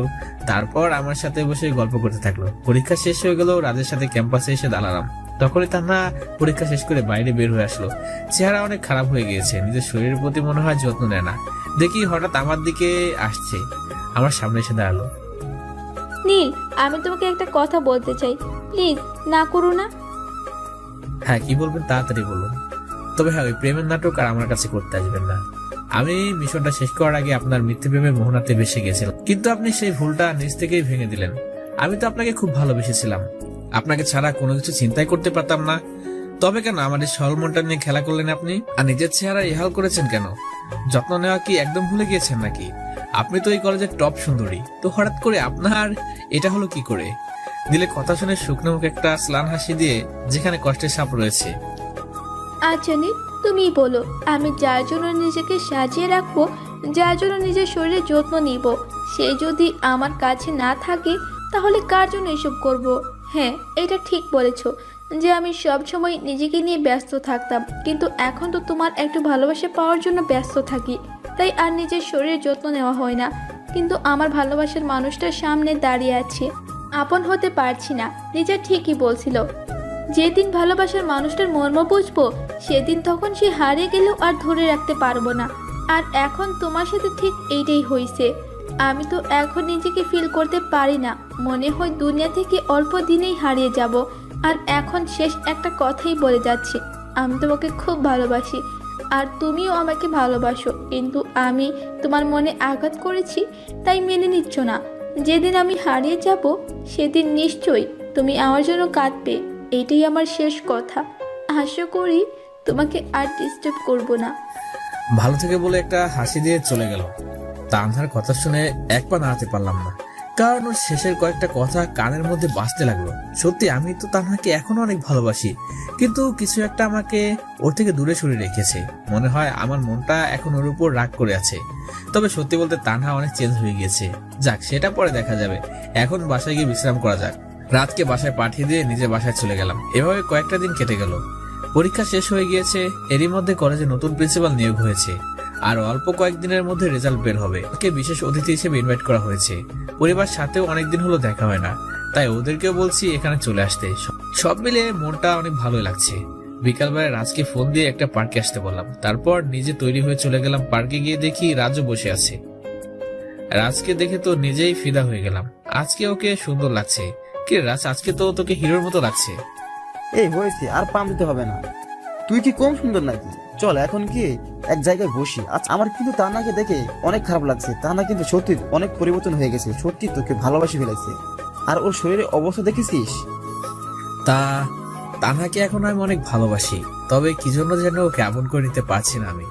ওকে দেখে তো আমার অনেক খারাপ লাগছে, তবে ভাবছি আপন করে নেব। বলছিস তো যে ওকে আপন করে নিবি, তবে দেখি যেন দেরি না হয়ে যায়। ওর যা অবস্থা দেখলাম সেটাতে দুনিয়া থেকে মনে হচ্ছে হারিয়ে যাবে। তুই ওকে খুব তাড়াতাড়ি আপন করে নে। হ্যাঁ, সেটা দেখবো। জানিস, আমার পরিবারকে এখানে নিয়ে আসছি। তোদের রেজাল্টের দিন তো পুরো পরিবার সহ আমি উপস্থিত থাকবো। খুব মজা করবো দুজন মিলে। আর তানহার বাবাকেও তো ইনভাইট করা হয়েছে। তাদের সাথে দেখা করে অনেক সময় গল্প করলাম। খুব সুন্দর ছিল মুহূর্তটা। সন্ধ্যার দিকে বাসায় চলে আসলাম। এভাবে কেটে গেল আরো 2 দিন। কলেজে রেজাল্ট দিবে। নতুন একটা হোটেলে উঠেছি আজ রাতের জন্য। রাতে বিছানায় বসে ফেসবুকিং করছিলাম, হঠাৎ দরজায় কলিং বেল বেজে উঠলো। দরজা খুলে দেখি আব্বু আম্মু আর আমার বোন যারা চলে এসেছে। আমাকে দেখেই তো পাগলিটা জড়িয়ে ধরলো। কেমন আছিস তুই ভাইয়া? আরে কিউটি, আমি খুব ভালো আছি। তো তুই কেমন আছিস? ভাইয়া রে, এখন খুব ভালো থাকবো, কারণ আমি তোকে পেয়ে গেছি। তোকে আজ খুব করে জ্বালাবো। আর একবার শুধু বাসায় যা, তোরে বিয়ে কেমন করে দিতে হয় সেটা খুব ভালো করে জানি আমি। দেখ তো, বাবা মাকে বাইরে দাঁড় করিয়ে দিয়ে রাখছি আমরা। বাবা মা, তোমরা ভিতরে আসো। আমার বোনটাকে পেয়ে তোমাদের কথা ভুলে গিয়েছিলাম। তারপর সবাইকে ভিতরে নিয়ে আসলাম। আরে ভাইয়া, হোটেলটা তো আমার খুব পছন্দ হয়েছে, এটা কিনে ফেল, তাহলে আর আমার থাকার জন্য কষ্ট করতে হবে না। আরে পাগলি, আমাদের বাড়িটা তো খুব সুন্দর করে করেছি। তাছাড়া প্রত্যেকটা রুম তোর মনের মতো করে সাজিয়েছি। তারপর যদি বলিস তাহলে আরো ভালো করে সাজিয়ে দিব। না রে ভাইয়া, আমার এত কিছু লাগবে না। যা দিয়েছিস সেটাই আমার জন্য অনেক কিছু। আমার আর কিছুরই প্রয়োজন নেই। এখন চল তো সবাই মিলে গল্প করি। তারপর সবাইকে নিয়ে গল্প করতে থাকলাম। আমাকে অনেকদিন পর কাছে পেয়ে গল্প যেন থামছে না। অনেক সময় পর্যন্ত গল্প করে রাতের খাবার খেয়ে নিলাম। তারপর সবাই ঘুমিয়ে গেলাম। সকালবেলায় সবাইকে নিয়ে কলেজের উদ্দেশ্যে বের হলাম। রাজকে ফোন করে দিলাম যেন তাড়াতাড়ি চলে আসে। তারপর কলেজে পৌঁছে দেখি অনেক বড় আয়োজন করেছে। 2টা চেয়ার দেখলাম বিশেষ করে সাজিয়ে রেখেছে, নিশ্চয়ই আমার আর তানহার বাবার জন্য। কলেজে এতক্ষণ প্রায় সবাই চলে এসেছে। শিক্ষকরা আমাকে দেখে স্টেজে নিয়ে গেলেন আর আমার পরিবারকে সামনের চেয়ারে বসানো হলো। একটু পরে কলেজে গেট দিয়ে কয়েকটা গাড়ি প্রবেশ করলো। গাড়ি থেকে তানহার বাবা বেরিয়ে আসলো, সাথে তানহাও আছে। শিক্ষকরা গিয়ে তানহার বাবাকে স্টেজে নিয়ে আসলো। তানহা গিয়ে স্টুডেন্টের চেয়ারে বসলো। তারপর প্রিন্সিপাল মাউথ হাতে নিল। আজ আমাদের কলেজে একটা অনুষ্ঠানের আয়োজন করা হয়েছে। সেখানে সমস্ত স্টুডেন্টদের মেধা যাচাই করা হবে। ইতিমধ্যে আমাদের কলেজে একটা দুর্ঘটনা ঘটে গিয়েছে, যে কারণে আমরা সব শিক্ষকগণ লজ্জিত। আমার আগের প্রিন্সিপাল সাহেব ড্রাগ স্মাগলিং এর সাথে জড়িত ছিলেন। এটা কেউ কোনো শিক্ষকের কাছ থেকে আশা করে না। তবে আজকে এখানে 2 জন সম্মানিত ব্যক্তি বসে আছেন। একজন দেশের সবচেয়ে বড় বিজনেসম্যান আনোয়ার সাহেব, আর অপরজন হলেন underground commando head of the department Neel Chowdhury. Neel তো একজন দেশের সেবক। আমরা তাকে অন্তর দিয়ে সম্মান করি, কারণ সে একজন বড় অপরাধী। ড্রাগনকেও অ্যারেস্ট করেছে। আমি আর কথা বাড়াবো না, আমি ছাড়াও অনেকে কথা বলবে। এই বলে মাউথটা রেখে দেয়। আমাকে বক্তব্য দেওয়ার জন্য বলা হয়। তারপর কিছু কথা বললাম। সবাইকে উদ্দেশ্য করে কথা বলা শেষ করে বসলাম। তখন আনোয়ার সাহেব নিজের হাতটা আমার দিকে বাড়িয়ে দিলেন। হ্যান্ডশেক করে নিলাম। আনোয়ার সাহেব সবকিছুতে আমাকে সাহায্য করতে চেয়েছিলেন, কিন্তু আমার সাহায্য নেওয়ার প্রয়োজন হয় নাই। তারপর আনোয়ার সাহেবের সাথে কিছুক্ষণ আলাপ করলাম। কয়েকজন মিলে বক্তব্য দিলেন। সবশেষ তানহার বাবা বক্তব্য দিলেন, কারণ তিনি প্রধান অতিথি। অনেক বড় গুরুত্বপূর্ণ কথা বললেন। তারপর আবার প্রিন্সিপাল সাহেব মাউথটা হাতে নিলেন। ডিয়ার স্টুডেন্টস, তোমরা সবাই মনকে প্রস্তুত করো, কারণ এখন তোমাদের রেজাল্ট দেয়া হবে। আর প্রথম থেকে 3য় স্থান অধিকারীদেরকে পুরস্কার দেয়া হবে। তারপর প্রিন্সিপাল সাহেব নাম ঘোষণা করতে লাগলেন। প্রথম হয়েছে আমার বন্ধু রাজ। আমি তো অনেক খুশি হলাম। আর এই পুরস্কারটা আমার হাত থেকে নিল রাজ। এভাবে সবার নাম ঘোষণা করলো, কিন্তু সবাই অবাক হয়ে গেল যখন তানহার নাম সবার শেষে পাওয়া গেল। যেখানে তানহা সবসময় প্রথম হতো আর সেখানে এখন সবার পিছনে। ইতিমধ্যে সবার মাঝে কানাঘোষা শুরু হয়ে গেছে। আমি মাউথ নিয়ে সবাইকে শান্ত করলাম। অনুষ্ঠানটা ভালোভাবে হয়ে গেল। আমাদের জন্য বিশেষ খাবারের ব্যবস্থা করেছে শিক্ষকরা, তাই খেতে চলে গেলাম। খাওয়ার সময় তানহা আমার দিকে বারবার কোন দৃষ্টিতে তাকাচ্ছিল, কিন্তু ওর চোখে চোখ রাখতে আমি পারছিলাম না। কিরে ভাইয়া, মেয়েটা তোর দিকে এভাবে তাকাচ্ছে কেন? দেখ তো, মনে হচ্ছে মেয়েটা কাঁদছে। তোর সাথে কি কিছু হয়েছে নাকি? যার কাছে কিছুতেই বলতে চাইছিলাম না, কিন্তু জোর করে সবকিছু শুনে নিল। আমার ভাবিটা তো দেখতে মাশাআল্লাহ, কিন্তু আচরণটা এমন ছিল ভাবতে পারছি না। আরে আমার চেহারাও তো অনেক ভালো, তাই বলে কারো মন নিয়ে খেলতে হবে নাকি? যারাকে শান্ত করলাম। খাওয়া শেষ করে বাইরে বের হয়ে আসলাম। তানহা হঠাৎ করে এসে আমার পায়ে পড়ে গেল। নীল, আমি তোমাকে অনেক ভালোবাসি, প্লিজ আমাকে ফিরিয়ে দিও না। তুমি যদি আমাকে গ্রহণ না করো তাহলে আমি মারা যাব, কিন্তু আমি তোমাকে ছাড়া আর থাকতে পারছি না। বুকের ভেতরটা শূন্য হয়ে গেছে। তোমাকে নিয়ে সবসময় ভাবি, তোমাকে ভুলতে পারছি না। প্লিজ আমাকে ফিরিয়ে দিও না। এই তা না, তোমার কি মাথা খারাপ হয়ে গেছে নাকি? আমার পা ছাড়ো বলছি। এটা কিন্তু এখন বেশি বাড়াবাড়ি হয়ে যাচ্ছে। না, আমি ছাড়বো না। তুমি ভালোবাসি না বললে আমি ছাড়বো না। ধুর, আমার অনেক রাগ হয়ে গেল। অন্তত পাটা ছাড়বে তো। বাইক ঝটকা মেরে ছেড়ে দিলাম। তোমাকে আমি ভালোবাসতে পারবো না, এখন এখান থেকে যেতে পারো। তানহা কাঁদতে কাঁদতে চলে গেল। আমিও রাজের সাথে দেখা করে আমার পরিবার নিয়ে বাসায় চলে আসলাম। কয়েকজন বন্ধু আমার আসার খবর পেয়ে বাড়িতে জড়ো হয়ে গেল। সারাদিন খুব আনন্দের মধ্যে দিয়ে কাটলো। ক্লান্ত হয়ে রাতের খাবার খেয়ে ঘুমিয়ে পড়লাম। সকালে ফোনের শব্দে ঘুম ভাঙলো। রাজ ফোন করেছে। হ্যাঁ রাজ, বল কি হয়েছে? দোস্ত, তানা সুসাইড করার চেষ্টা করেছিল। তুই তাড়াতাড়ি সিটি হাসপাতালে চলে আয়। তানার অবস্থা অনেক খারাপ, যে কোনো সময় কিছু একটা হয়ে যেতে পারে। রাজের কথা শুনে পায়ের নিচ থেকে মাটি সরে গেল। তারা তুমি এরকম কি জন্য করলে? আমিও যে তোমাকে প্রচন্ড পরিমাণে ভালোবাসি। তোমার উপর তো শুধু আমার অভিমান ছিল, আবার অভিমানটাও ভাঙতে পারলে না। তুমি এরকম কেন করলে? চোখের পানি মুছে শার্টটা গায়ে দিয়ে গাড়ি নিয়ে বেরিয়ে পড়লাম। চোখ দিয়ে অঝরে পানি পড়ছে। গাড়িটা ঝড়ের গতিতে চালাতে লাগলাম। একটু পরে হসপিটালে পৌঁছে গেলাম। দেখি তানহার বাবা মা কেবিনের বাইরে বসে আছে, আর রাজ লিজা একপাশে দাঁড়িয়ে আছে। তানহার বাবা আমাকে দেখে দৌড়ে আসলো। নীল বাবা, তানহা আমাকে তোমাদের ব্যাপারে সবকিছু বলেছে। দেখো না, আমার পাগলিটা তোমাকে পাবে না বলে কি পাগলামো করেছে। আমি জানি যে তোমাকে তানহা অত্যাচার করেছে, কিন্তু এটাও সত্য যে তানহা তোমাকে খুব ভালোবাসে। সেটার প্রমাণ আমরা নিজেরা। প্লিজ আমার মেয়েটাকে বাঁচিয়ে নাও।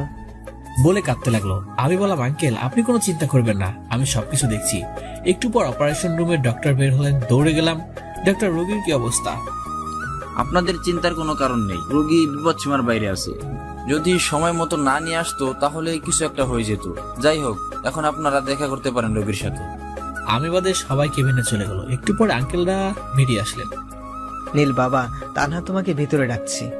ভিতরে গেলাম। তানহা বেডে শুয়ে আছে। আমাকে দেখে মুখটা ঘুরে নিল। আমি গিয়ে ওর পাশে বসলাম। তানহা, আমি সরি, আর কখনো এমনটা হবে না। একদম চুপচাপ, কোনো উত্তর নাই। তানহা, হে ম্যাম সরি, আমাকে মাফ করে দাও। কোনো কথা নাই। পাশে থেকে একটা সিরিজ নিয়ে হাতে ধরলাম। তানহা, তুমি যদি এখন কথা না বলো তাহলে আমি আমার হাতে ঢুকিয়ে দেবো। এইবার নীলের দিকে মাথা ঘুরে থাকায়, ওইটা হাত থেকে ফেলে দাও বলছি, না হলে কিন্তু খুব খারাপ হয়ে যাবে। হাত থেকে সিরিজটা ফেলে দিলাম। তানহা, আমাকে মাফ করে দাও। আমি সত্যি তোমাকে অনেক ভালোবাসি। একবার তো আমার বিমানটা ভাঙাতে পারতে নাকি? তোমার কিছু হয়ে গেলে নিজেকে কিভাবে ক্ষমা করতাম আমি? বলো, আমাকে মাফ করে দিয়েছো। মাফ করতে পারি একটা শর্তে, আমাকে বিয়ে করতে হবে আর এখন কিস করতে হবে। ওই প্রথম শর্ত মানতে পারবো, কিন্তু দ্বিতীয়টা এখন না, সেটা বিয়ের পরে। তোমাকে এখনই কিস করতেই হবে, না হলে এমন অবস্থা করব যা ভাবতে পারবে না। বলেই নীলের মাথাটা টান দিয়ে ঠোঁট জোড়া নিজের দখলে করে নিল। এই ভিউয়ার্সরা এখনো এখানে কি করছেন? যান, ভাগেন এখান থেকে। আমার বলছি লজ্জা করে না? যান, বিয়েতে আসবেন সবাই, আর নিজেরা বিয়ে